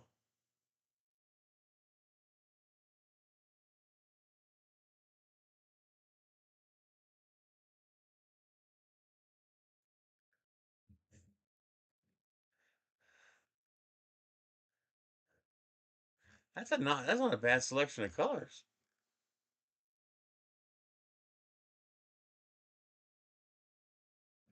I'll save that one.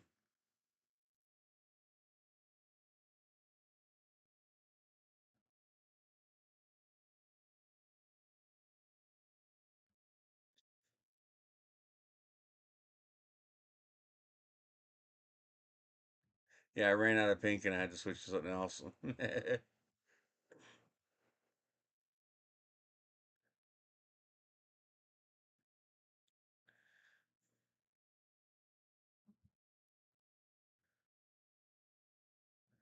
Now, what I need is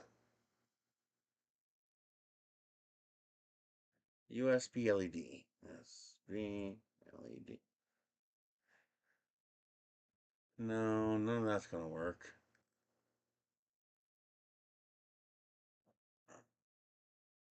Now, that's not a bad idea. It would certainly be bright enough. Huh. These neat little lights here. You can get them pretty cheap on an AliExpress.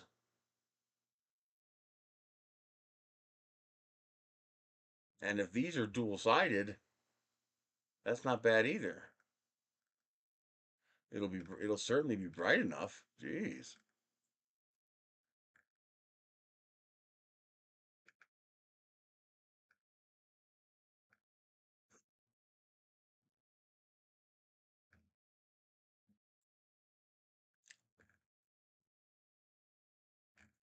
Huh. Is it big enough to receive a USB port? No, I don't think so. I think it's 16, 18 millimeters.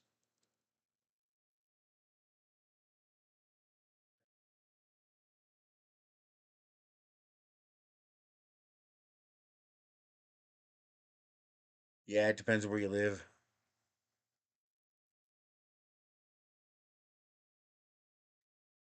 All right, wherever your USB cord.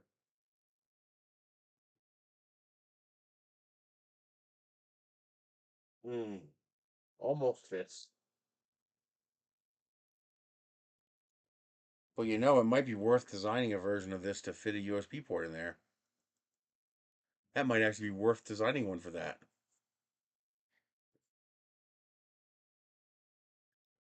Oh boy.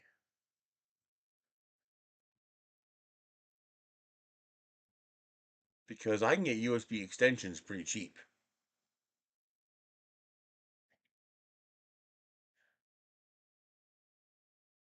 Yes, 100 US for 10 kilograms is cheap. That's $10 a kilo. Okay. USB extension.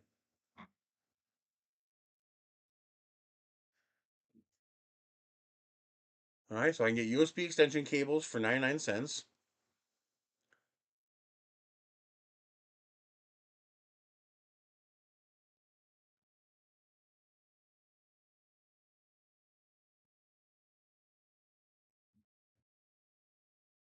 At 2 meters or 3 meters. I think 2 meters. Probably 1 meter is plenty.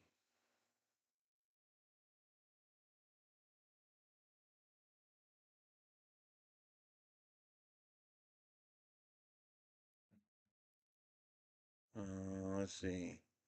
That would be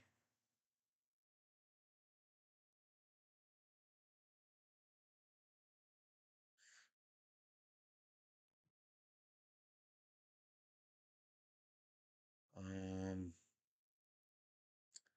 that'd be female. USB female bucket. Pigtail.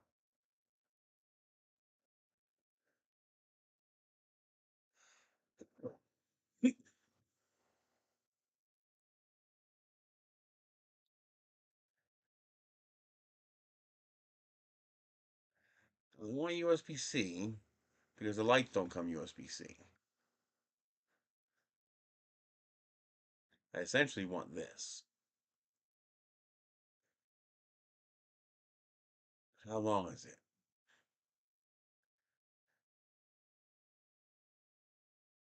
30 centimeters. So a third of a meter. Which is not bad because I'm just going to daisy chain them. Okay. So the question is, can I get these in bulk? And the other question is, how big is that head?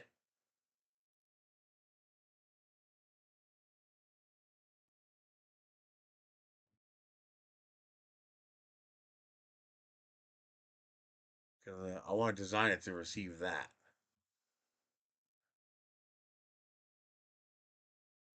And if I can get one that's smaller, more compact, even better.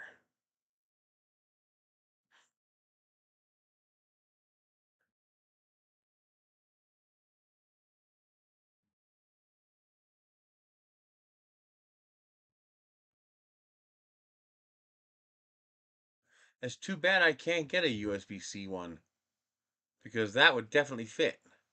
It'd fit right in that hole. You know, if I can get these tube lights but in USB-C,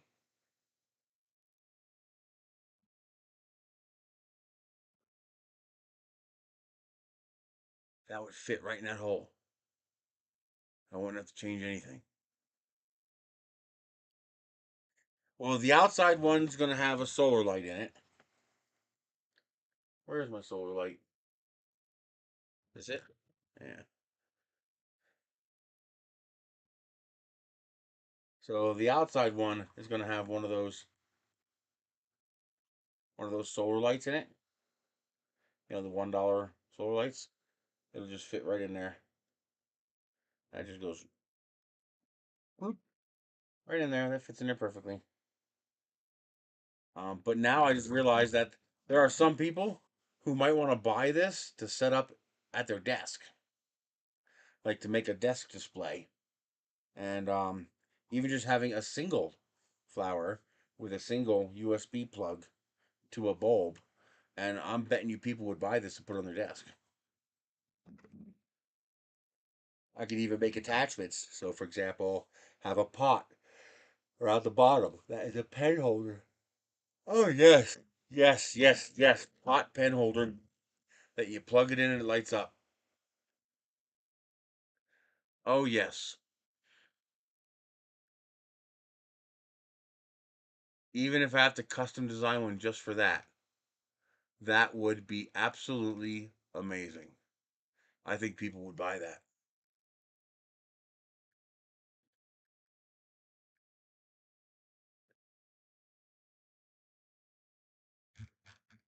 I really want to use these though, because I think people are going to like the way it looks, and it'll look like the stamen of a flower. Let's do USB touch LED. Yeah, this kind. I can even do different kinds. Oh, hell yeah.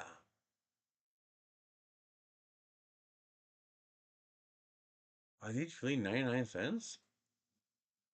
I don't want frosted. I want transparent. Yeah.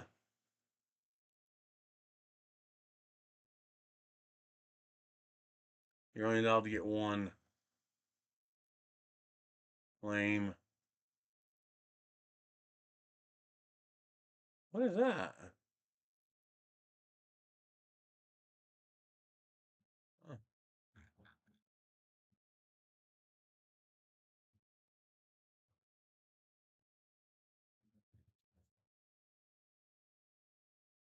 so they're 281 a piece. You know it says 99 cents. You filthy liar.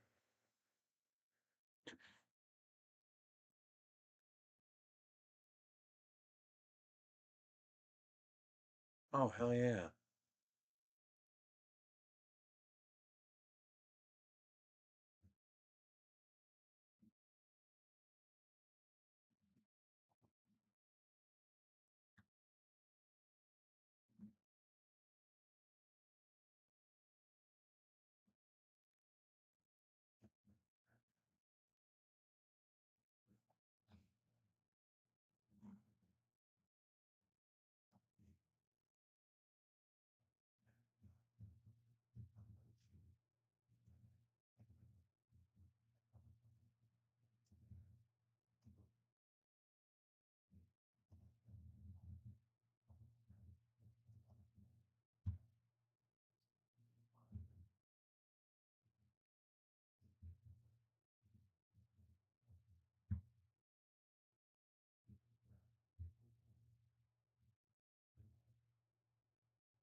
That should make them pop up in the other section.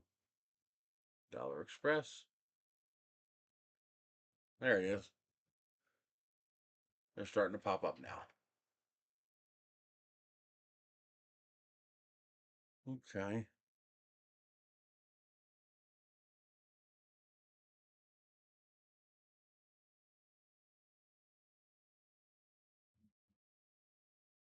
Absolutely. This would be amazing. I can't believe I didn't think of this. Such a good idea.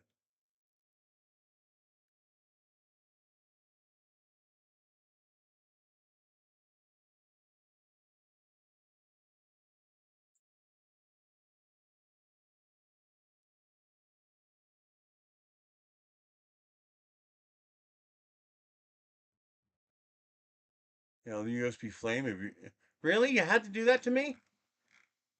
You won't let me click it?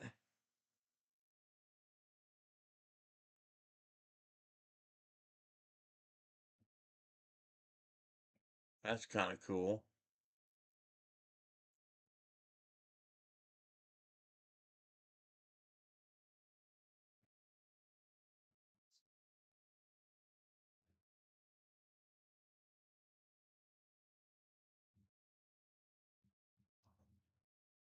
$79.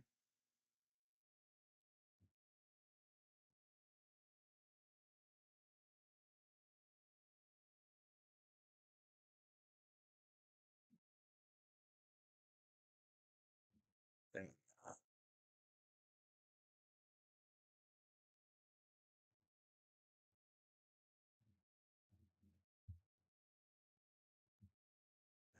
Rose.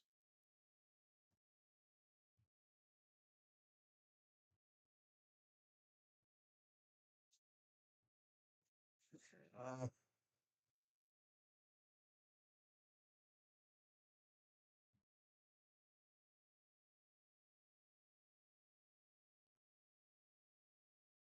you definitely have to get me some of these. These are going to be perfect for this, for the indoor version.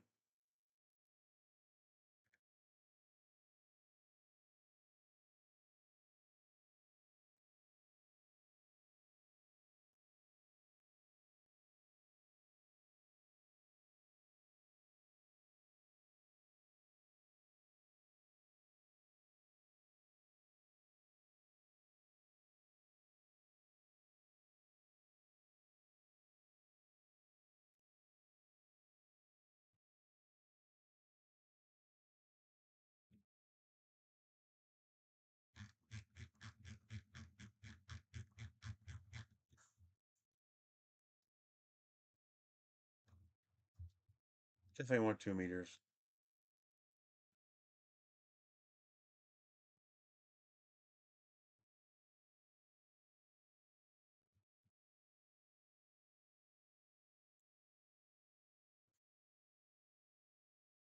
Diagonal.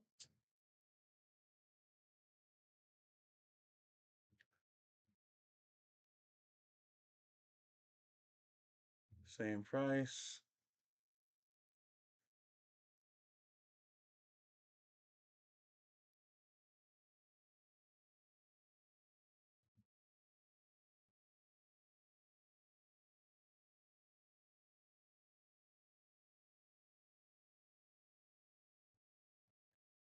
Oh, I can't get 2 pieces? Well, I can.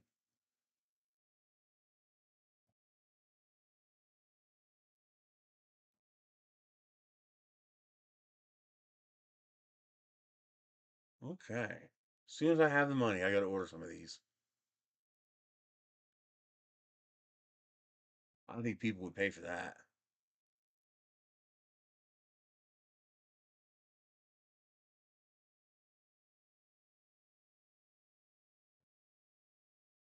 Have you worked on making waterproof connection with cables in 3D prints? What do you mean by that? I don't understand what you mean by waterproof connection with cables in 3D prints. What does that mean?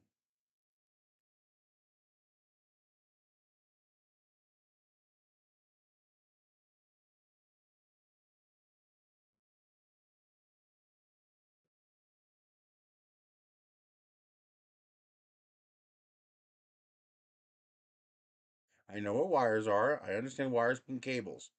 I don't understand what you're trying to do. It's, it's all right. What are you trying to do? What are you trying to accomplish? A to B.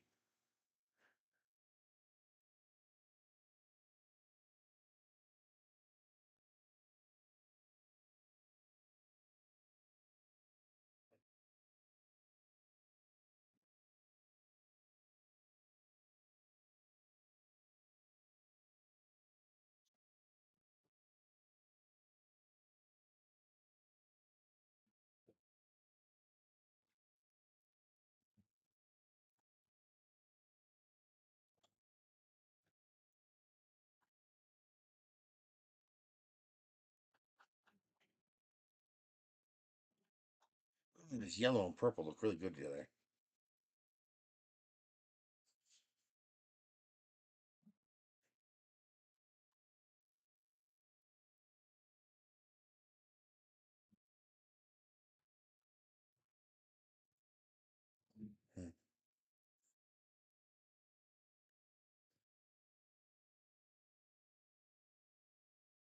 Um, you mean a waterproof seal without adding a sealant?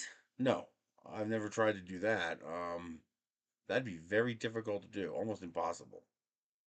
I can't think of an easy way to do that. You're gonna need to add something. I mean, you're talking about one of the smaller molecules in existence, two hydrogen, one oxygen. It's a very small molecule. So a simple friction fit is usually not enough. Um, you're going to have to add some kind of a gusset, some kind of a sealant. Um,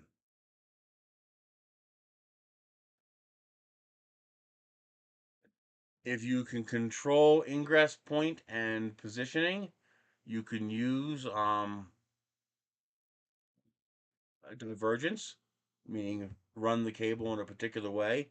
So, for example, let's say I have a box like this, and I have a cable that I want to put inside the box, but I don't want water following the cable in. Well, what you would do is you'd have a hood here, like that, and the cable would go up the hood into the print and then back down. This way, the lowest point on the outside is below the hood, and that's where the water would collect. The water's not going to go up against gravity and work its way into the box. So you'd have to do that. The cable would have to come down under a hood lip, up and in. Um, so water can't follow. Now that's for like rain. That's not going to help with condensation, and that's not going to help with submergence. For submergence, you need some kind of seal.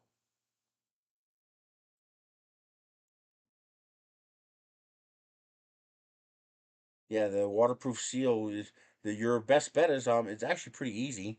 Make the hole bigger than it needs to be so you have slop and use hot glue.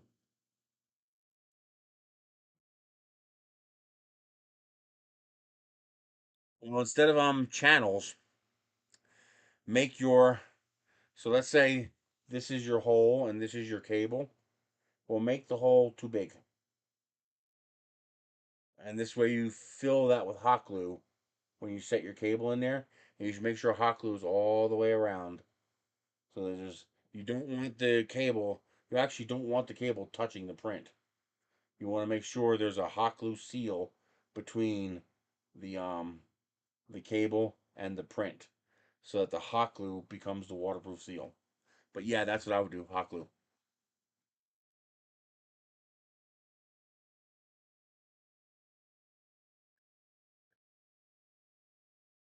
At that point, it's just a matter of enough hot glue. And you want the channel big enough and deep enough to like you want at least 5 millimeters so that the hot glue forms a plug and it doesn't easily want to come out. But yeah, that would work.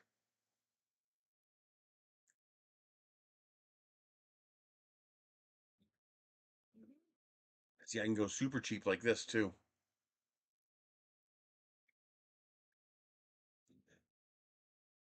Yeah,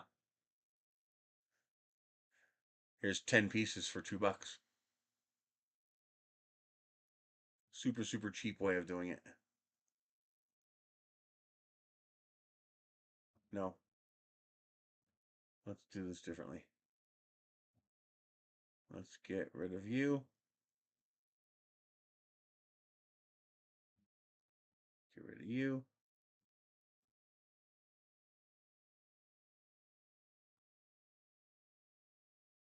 There we go. That would be the cheap way of doing it. And then the other way would be the fancier way of doing it. Huh.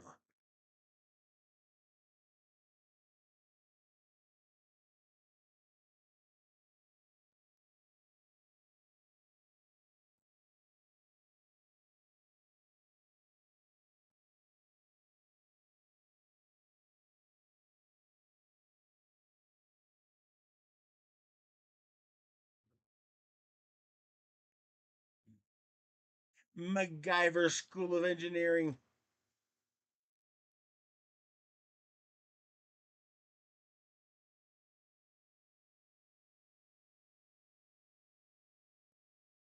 Huh?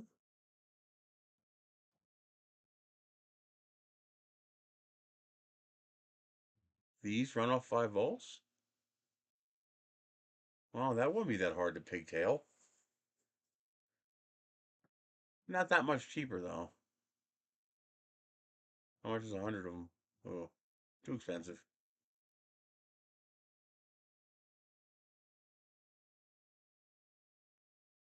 Oh, here's a Type C light.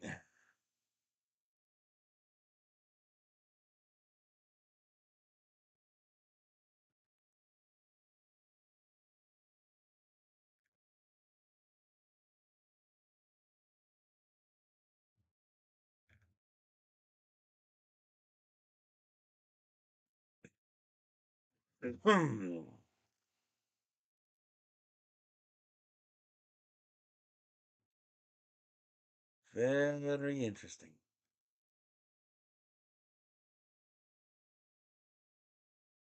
I'm surprised I didn't think of this earlier.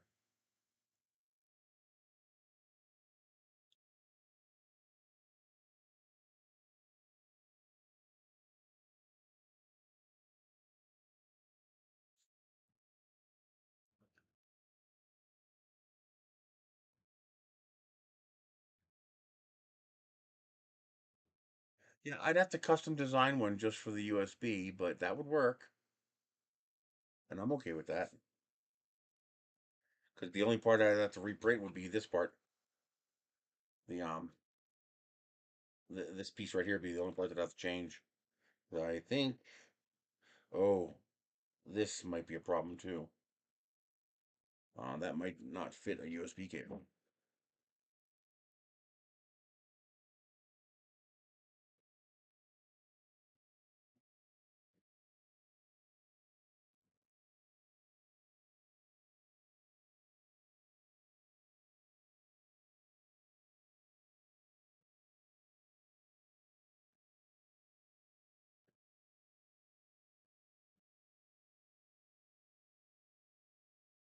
Yeah, that's not gonna fit. Oh, maybe. Ooh. Oh, that's close. That's so close. Oh boy, that's close. I might have to bump it up a little bit though.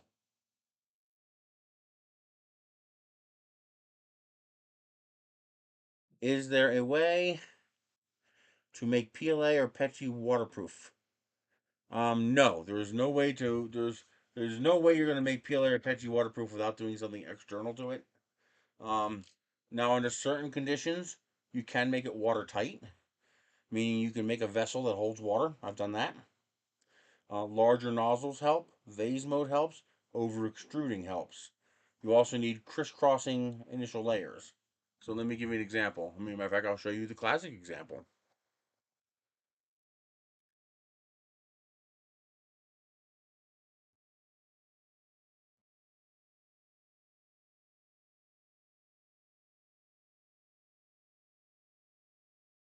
Let's see here. Let's find that classic vase that we always use.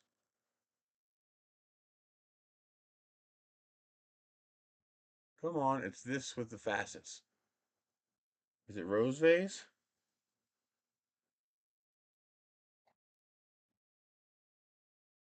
There it is. There's the classic vase that people want to make waterproof. Okay, files, download. Let me show you how to do it. Um, Actually, I don't know how to do this in I'll have to figure it out. Hang on. Let's see if we can do it.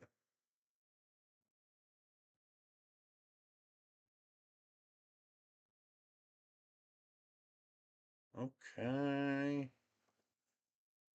Come into let's try it in Bamboo Slicer.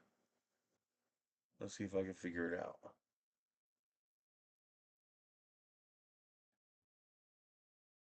So here we have your classic low poly rose vase. Um, and we want to make this hold water. So what we're going to do is we're going to mess with layers. So right click, go to height range modifier. And what we're going to do is we're going to add a bunch of them. So we're going to add them by, we're going to do zero point 0.3 millimeter. Yeah, 0.3 millimeter. Let's do 0.4 millimeter layers. So every zero point 0.8, we're going to change. Okay, so 0 to zero point 0.8. Click on layers here. And click on plus, plus, plus. All right, so we're going to do 0.8 to 1.6. And then 1.6 to 2.4. And then 2.4 to finish. So we'll type in 222.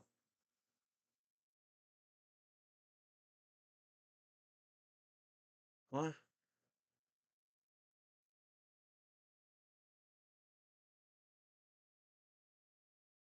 No.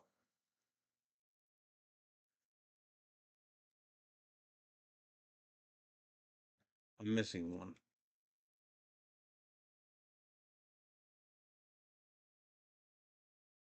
Yeah. 0.8 to 1.6. Okay. There we go. I wish I could make this fucking window a little bigger. Okay, so this one is going to have 3 wall loops, 1 wall loop, 5 wall loops, 1 wall loop. Okay. So 3, 1, 5. And then back to 1. 0. Oh, sorry. Okay.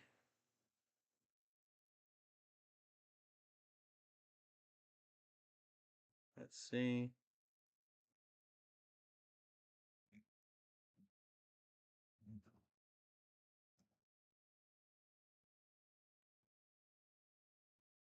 Oh, it's not letting me do vase mode. Mm.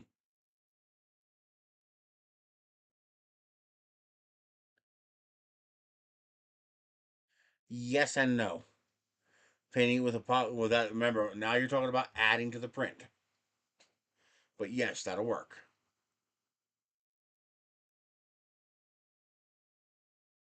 Okay. Um,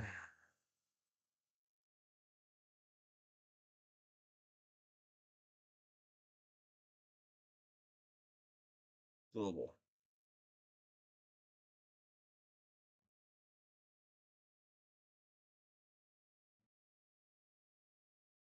Spiral. Yes. What the fuck does that even mean? Does not work when an object contains more than one material. It doesn't.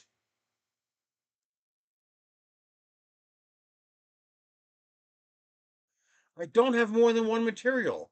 I don't know why it's doing that.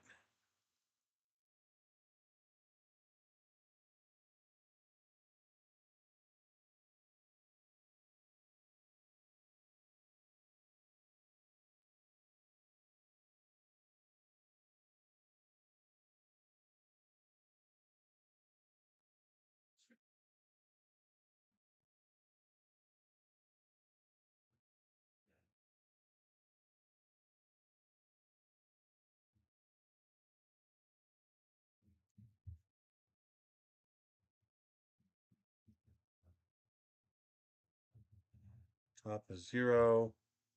Bottom is 6.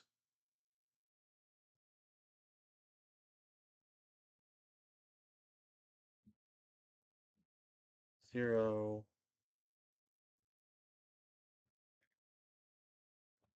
Okay, how do I force it to let me slice this? It says that does not work when an object contains more than one material. This object does not contain more than one material.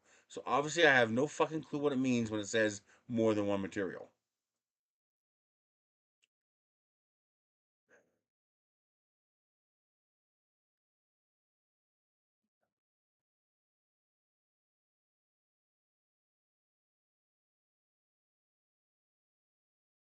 Bamboo Studio, vase mode, more than one material error.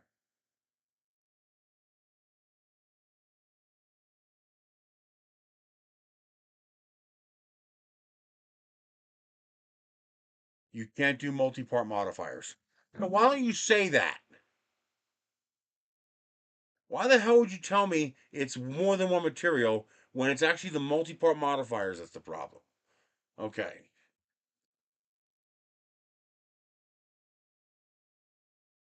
So it looks like you can't do vase mode with variable modifiers. Um,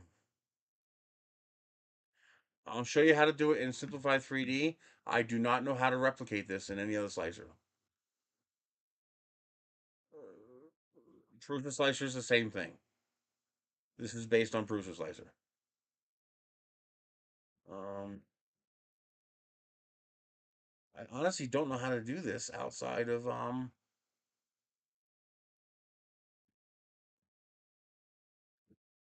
this program. All right, tools, variable.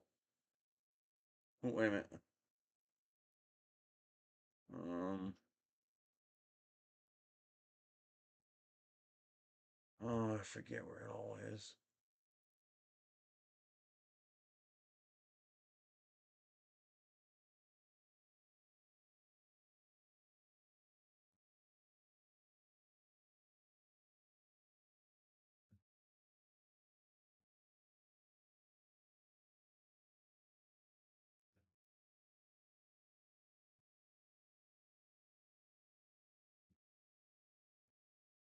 What the hell? Who does a 0.35 nozzle? It's 0.4. Well, I'm doing 0.8. And we're going to do a 1 extrusion multiplier. Extrusion width is going to be 0.8. There is going to be no retraction.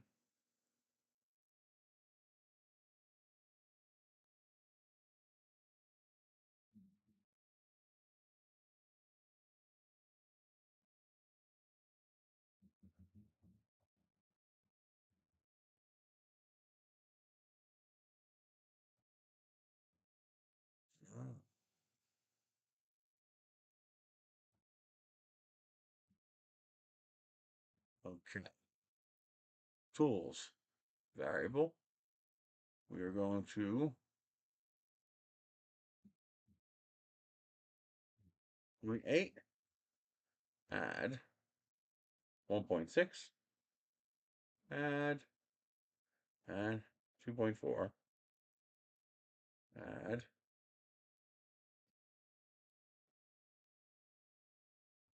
There we go. So this one, we're going to do 3 perimeters.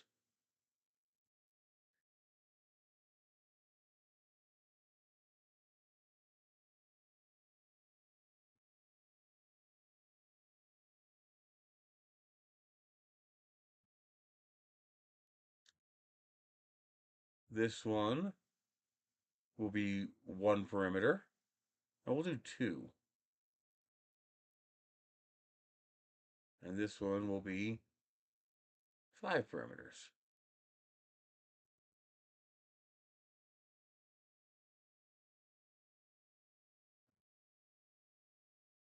And then this will be vase mode with a 1.2 extrusion multiplier. And here we go.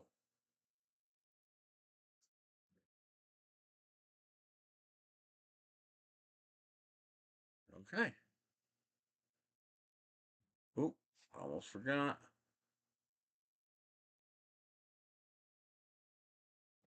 Additions have to be turned off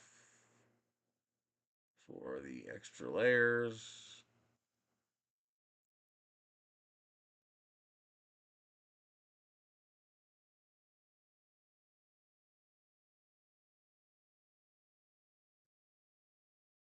All right. So now we're doing a 0.8 millimeter vase mode with a 1.2 extrusion multiplier, which is going to print about 1 millimeter thick. So you're going to have a nice thick wall. Then at the bottom here, we do something interesting. So if you look at the way a 3D print works, there are holes in the print you cannot eliminate. See here? See these holes here? The fact that I'm using a 0.8 millimeter nozzle exaggerates these holes. But see how you have these holes? That's because it has to change direction, and that little space is smaller than the nozzle, so it can't fit plastic in there. Concentric might help a little bit. Um, but either way, what we're going to do is create overlapping solid and hold layers to deny the water a path out, because the water will leak right through these holes. That's why your vase mode prints leak. Watch what happens here. Second layer, 3. Third layer, look at that. I changed to 2 layers, or 2 perimeters, instead of 3. What that does is it causes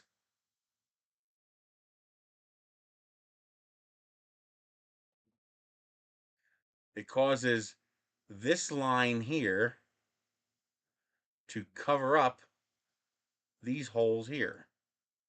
And these lines here cover up those holes there.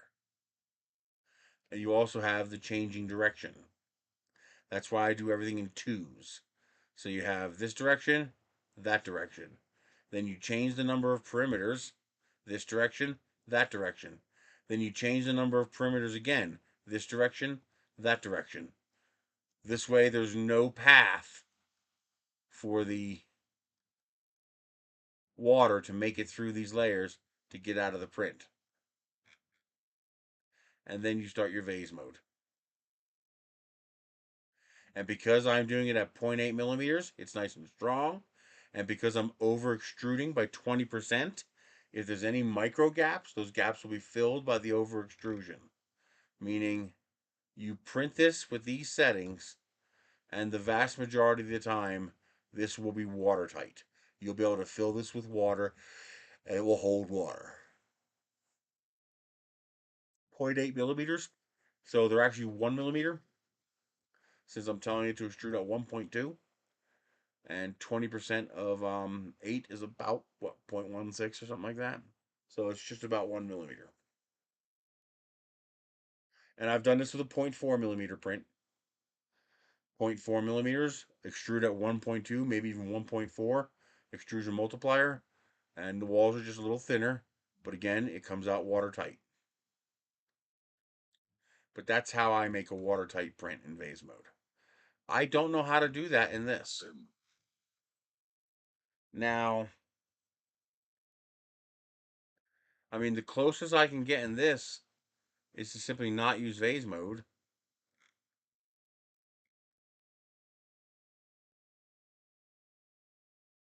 And then this last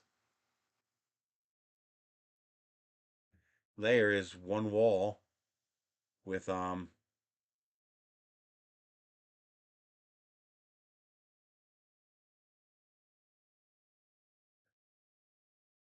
well, if you're gonna make a 5 millimeter thick wall, then your wall is already going to be watertight. If it's all perimeters, if it's all solid, then you don't have to worry about vase mode. But usually people don't want it to be crazy heavy.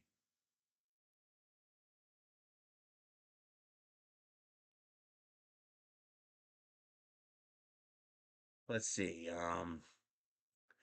The as cleanly as this slicer does things, the printer does things, and the way it does scarf joints, you might be able to get away without using vase mode. Probably what I would do is I would set this all to 1. So I over extrude by 20%. Um,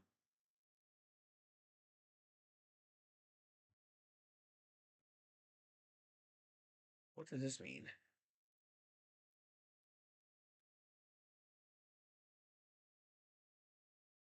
I don't know what that means.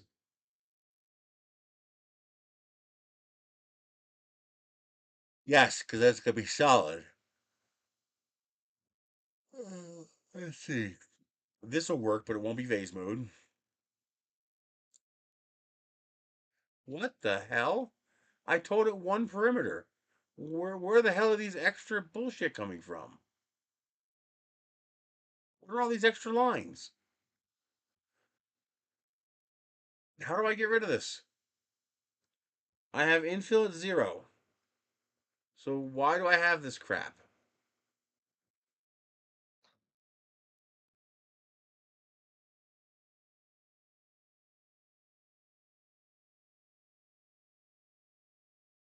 Oh man, I don't know how to get rid of that. You did the bottom okay. See, 3, 1, 5. So the bottom will be nice and watertight. But I don't know how to.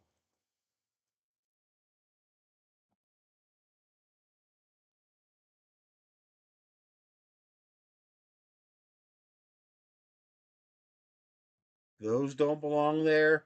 This doesn't belong here. None of the this is 4 extra layers that don't belong here. What's all this crap? How do I get rid of it? How do I make it like that? Actual single perimeter. Uh,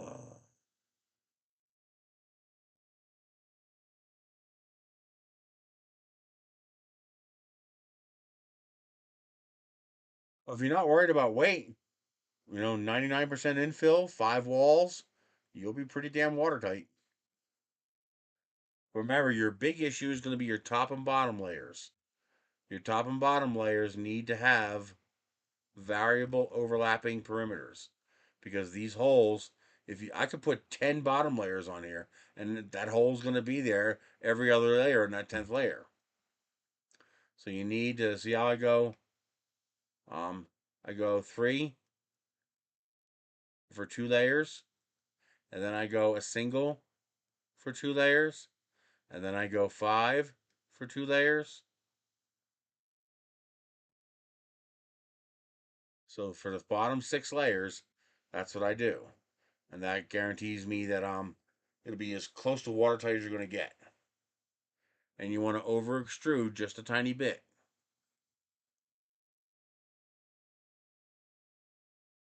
Your side walls, just use 4 perimeters. You should be watertight at 4 perimeters. Um, the infill doesn't matter. That only matters for the top and bottom layers.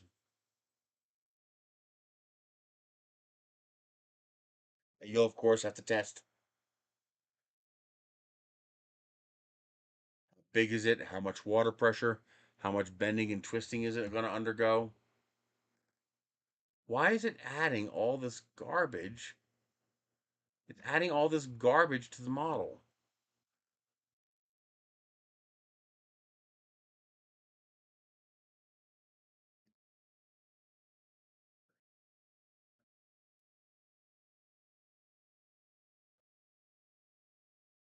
Top shells 0, bottom shells.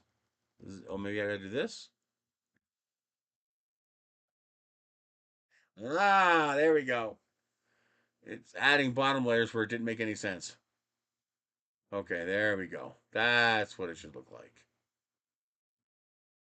I'll have to try this and see if it prints watertight.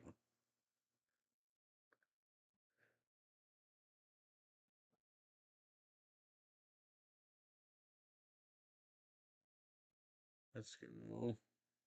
Roses.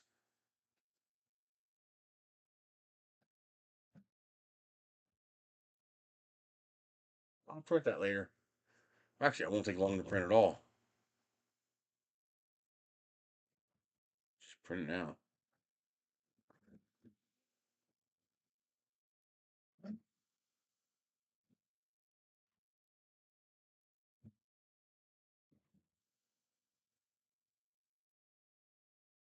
Okay. Let's print this in the blue. I like the blue.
It's really annoying that I can't do vase mode on top of regular mode. It's really annoying.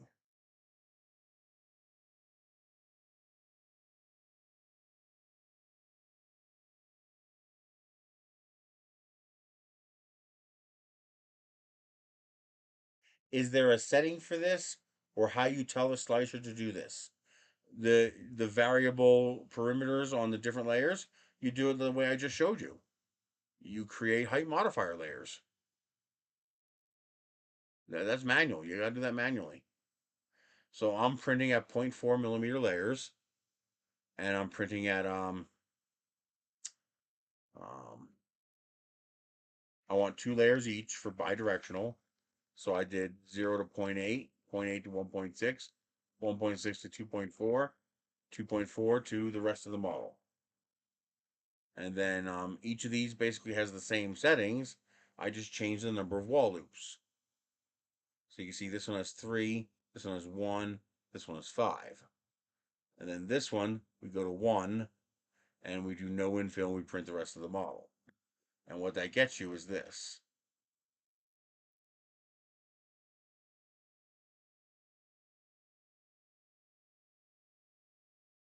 That gets you your 3, both directions, your 1, both directions, your 5, both directions, and then your single perimeter. Now, I have no idea if this is actually going to be watertight. I have my doubts. If this was printing in vase mode, yeah, this would be watertight. But printing in single perimeter mode like this, I don't know. Guess we're going to find out.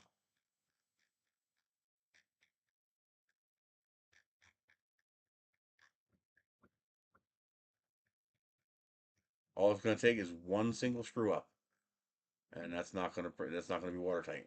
Because water will find a way. Water is very good at finding a way.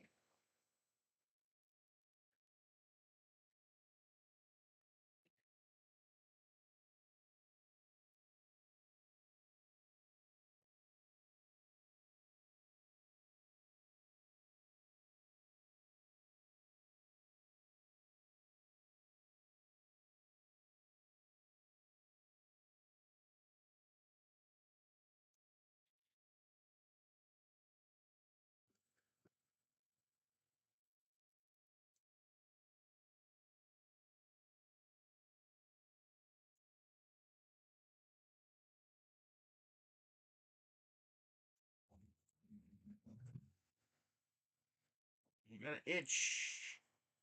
Itch, itch, itch, itch, itch.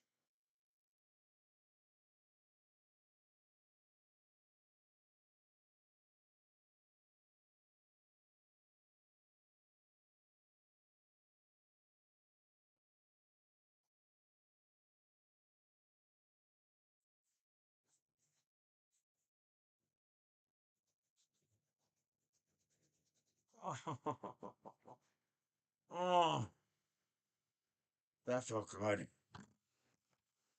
Good scratch.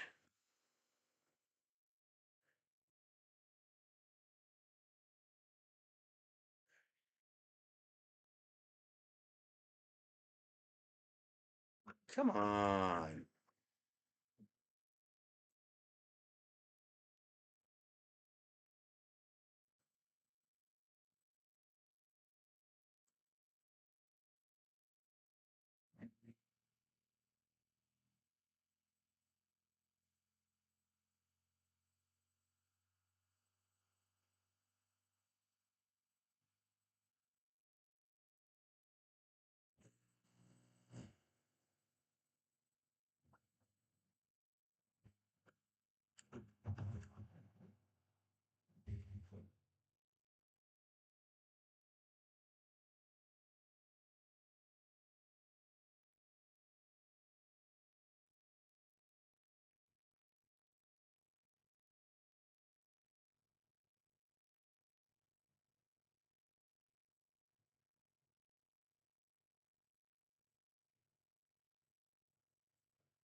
I just realized this doesn't have to be split.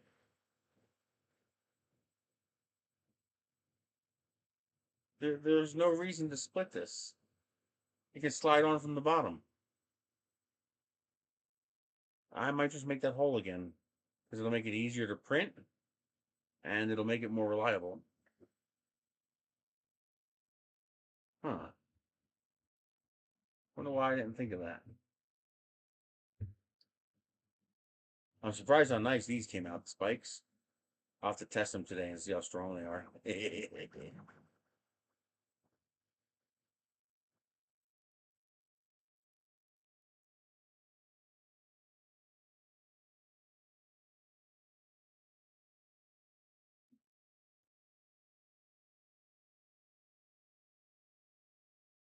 Yeah, sealing it with epoxy is the only true way to guarantee it'll be watertight.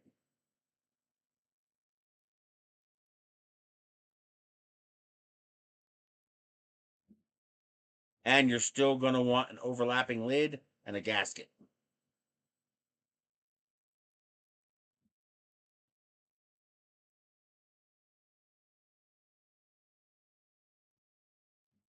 You just need it.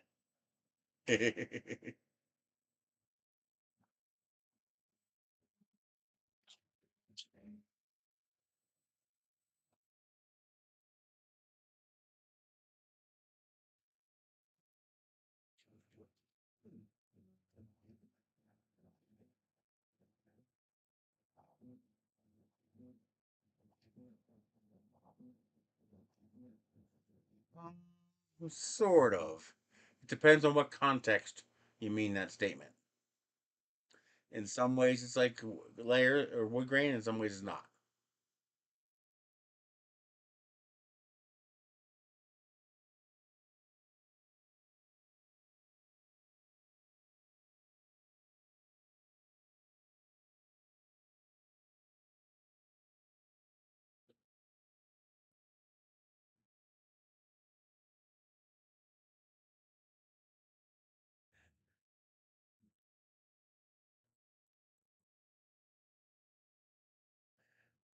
Um, the layers make it weaker. The unmolested filament is stronger than two layers of filament together. That's why That's why, for example, when I oh, you son of a bitch, gotta fuck with me, don't you? You gotta mess with me like that.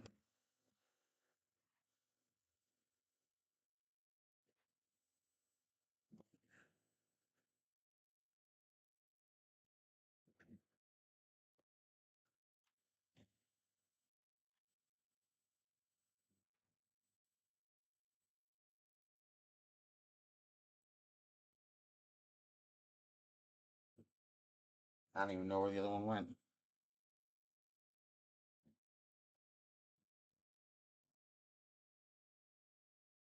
Um, it's why, for example, this was printed horizontally because the layer bonds are the weakest part of a 3D print.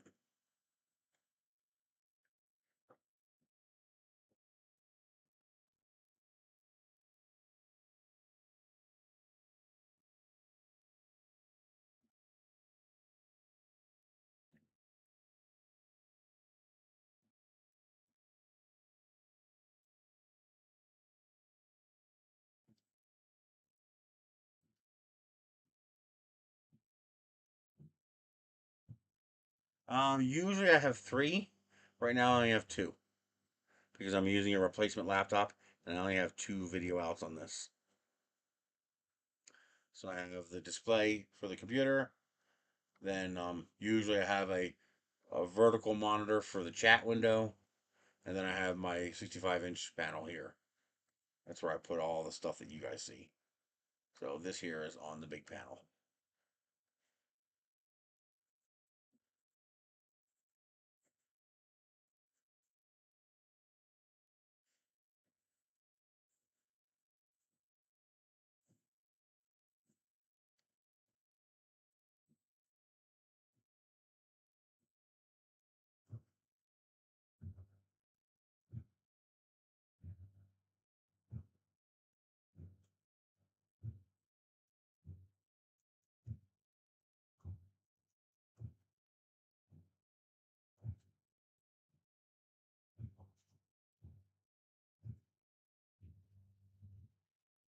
Really?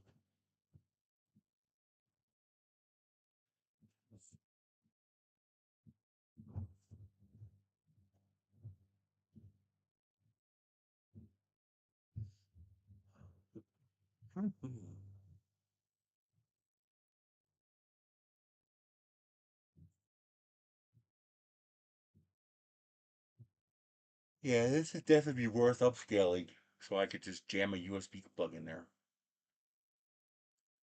I only have to scale it up 2 millimeters. That's all I'm short, it looks like.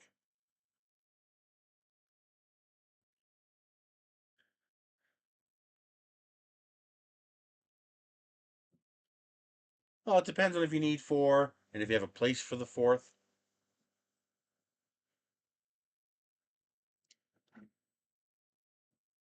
Eventually, I'll switch over to, once I fix my desktop PC.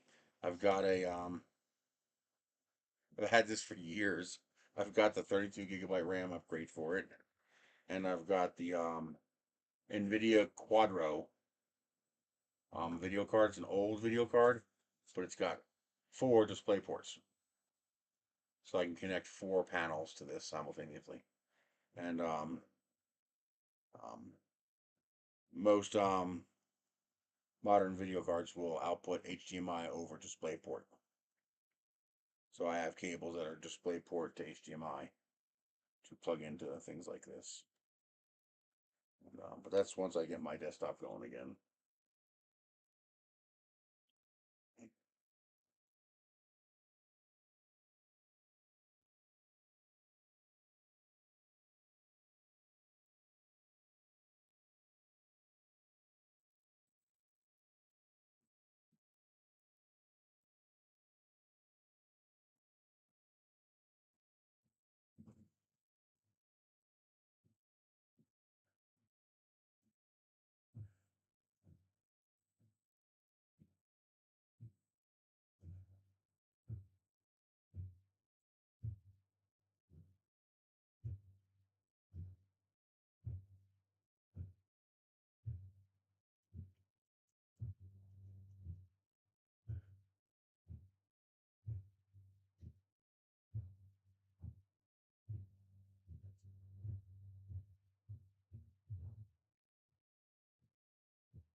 Yeah, lovely.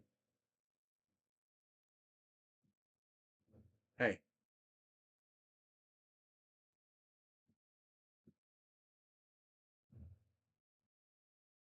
okay.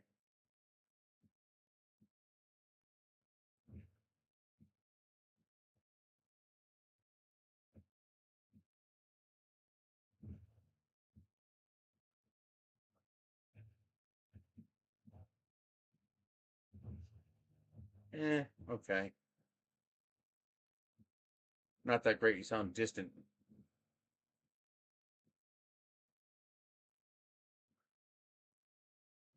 Yep.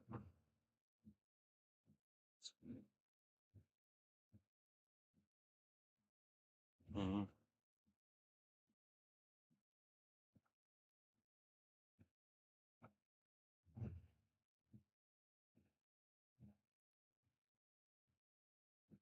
I sent I sent you links.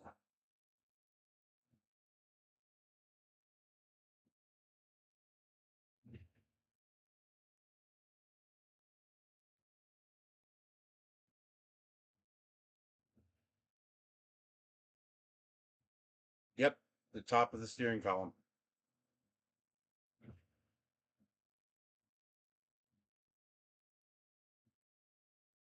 I'm on my stream. That's why.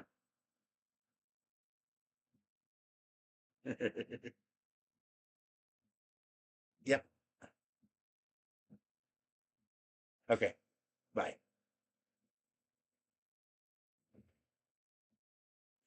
Yeah, that's the nice thing. You can get cheap LCD computer monitors are so cheap. You know, that's something you can get at thrift store pretty much anytime you want for dirt cheap.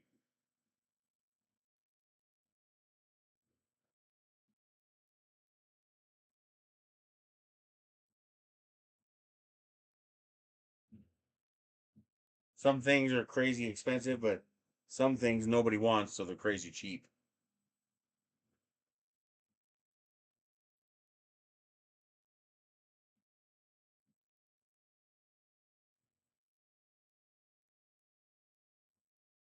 Hmm.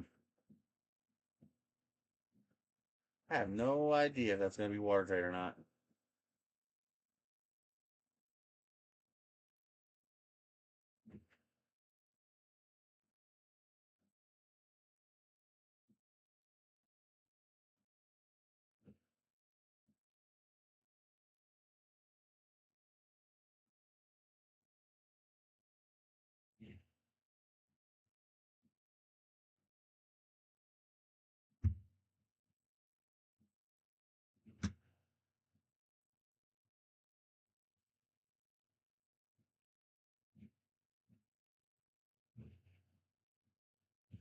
Alrighty, I'm gonna let this print.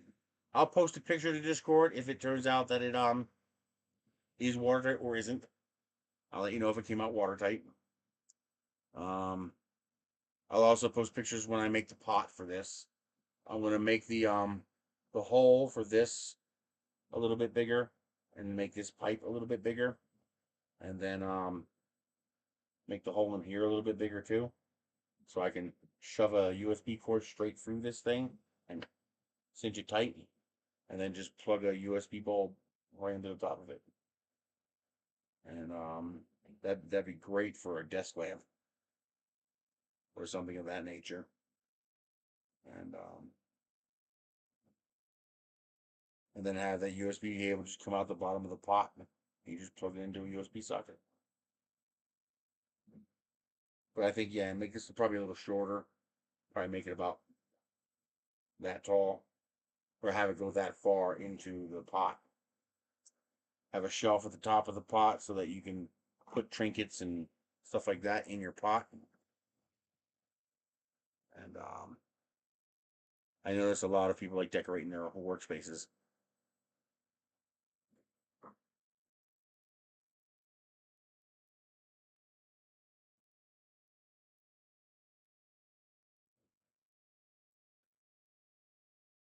Oh, oh, oh, sometimes scratching feels so good.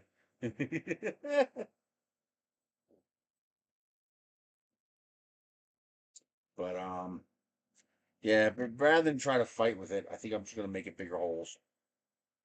And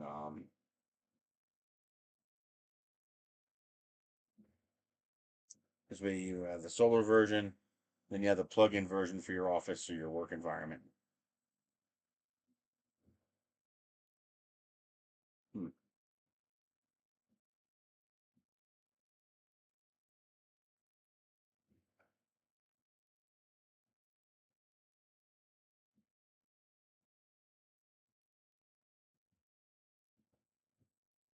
No problem. I like my victims happy. We're ending early today because I'm going to the Roadrunner pantry. We're gonna have goodies today. We're gonna have fish. We're gonna have eggs. There's gonna be a variety of bread. I want to make egg sandwiches. I'm in the mood for egg sandwiches. All right, I will see you guys later. Mm-hmm. I love egg sandwiches. As a matter of fact, this weekend I'm gonna get some Gouda cheese, Gouda on egg sandwiches. Good. Mm. All right. I can't think of anything else to improve these. I'm really digging the purple and yellow. Man, I like that purple and yellow. Hmm. I'm gonna stick this one outside tonight, and we're gonna see how it lights up. I got a bag of like 50 of these solar lights somewhere. I bought a mess of them.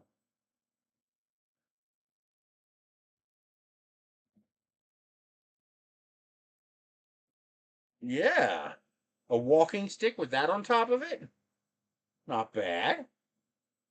Not bad. I can see people digging that.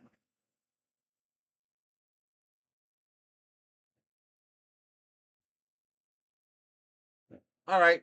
I will see you guys there. Don't forget, I got PayPal and Zelle and Patreon in the description. These files are now available to download. If you go to the description, they are there. I added them. You might have to hit refresh on your screen, and you can download them and print them at your pleasure. They don't light up bright enough. These are very dim, but that's the whole point. The point is to be, um, a glow at night and colorful in the day, so it works for both day and night. A lot of the times, so I mean, look at it like this: during the day, this does nothing; it just sits there. Okay, so at least now, during the day, you have pretty flower, and then at night, you have a glowing bouquet of flowers. So I'm gonna get one of those big pots and fill it with dirt. And I'm gonna put like 20 of these in one pot, just because I can, and see what it looks like at night. I don't expect it to be very bright. I just expect it to glow, and I think it'll glow just fine. Um, but theoretically, any solar light that's approximately shaped like this should work fine. Obviously, brighter the better, but it needs to be one that fits a 16 millimeter hole. Um, but all you need is light. If your light has a smaller hole, that's okay. Just wrap it with tape before sticking it in. Just wrap it with a little bit of tape until it's a snug fit. If your Walmart still has the old style solar lights, buy them up. But it looks like they may have canceled them and they got something different now, which kind of sucks. But what are you going to do? Now they have this one, which I don't like.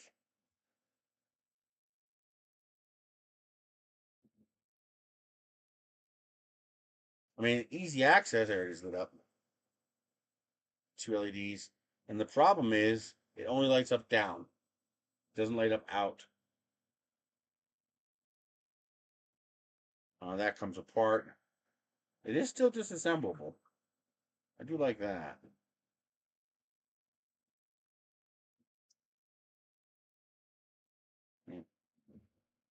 I don't know. That's really a pity they got rid of the other one. They should have had both. Because, there's situations where this does not work. You put this in the grass, it doesn't do anything. It's too dark. This is a path light. Because it only shines down. And now they don't have any area lights. Because that's what this is. This is an area light. It shines out. So, hopefully they'll bring it back. It's nice being able to give people a reliable way to go get these at a reasonable price and at a reasonable quality. I have some of these that are 5 or 6 years old and they're still working. So that looks good. It is printing clean. Again, I'll post to Discord and I'll let you know if it's watertight or not. I gotta find out where to post feature requests for Orca to um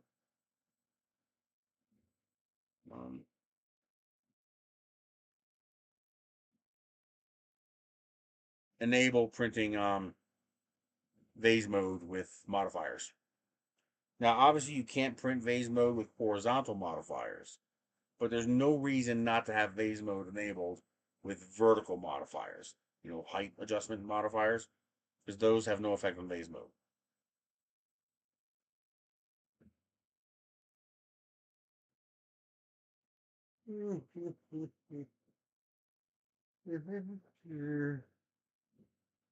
All right, I'll see you guys later.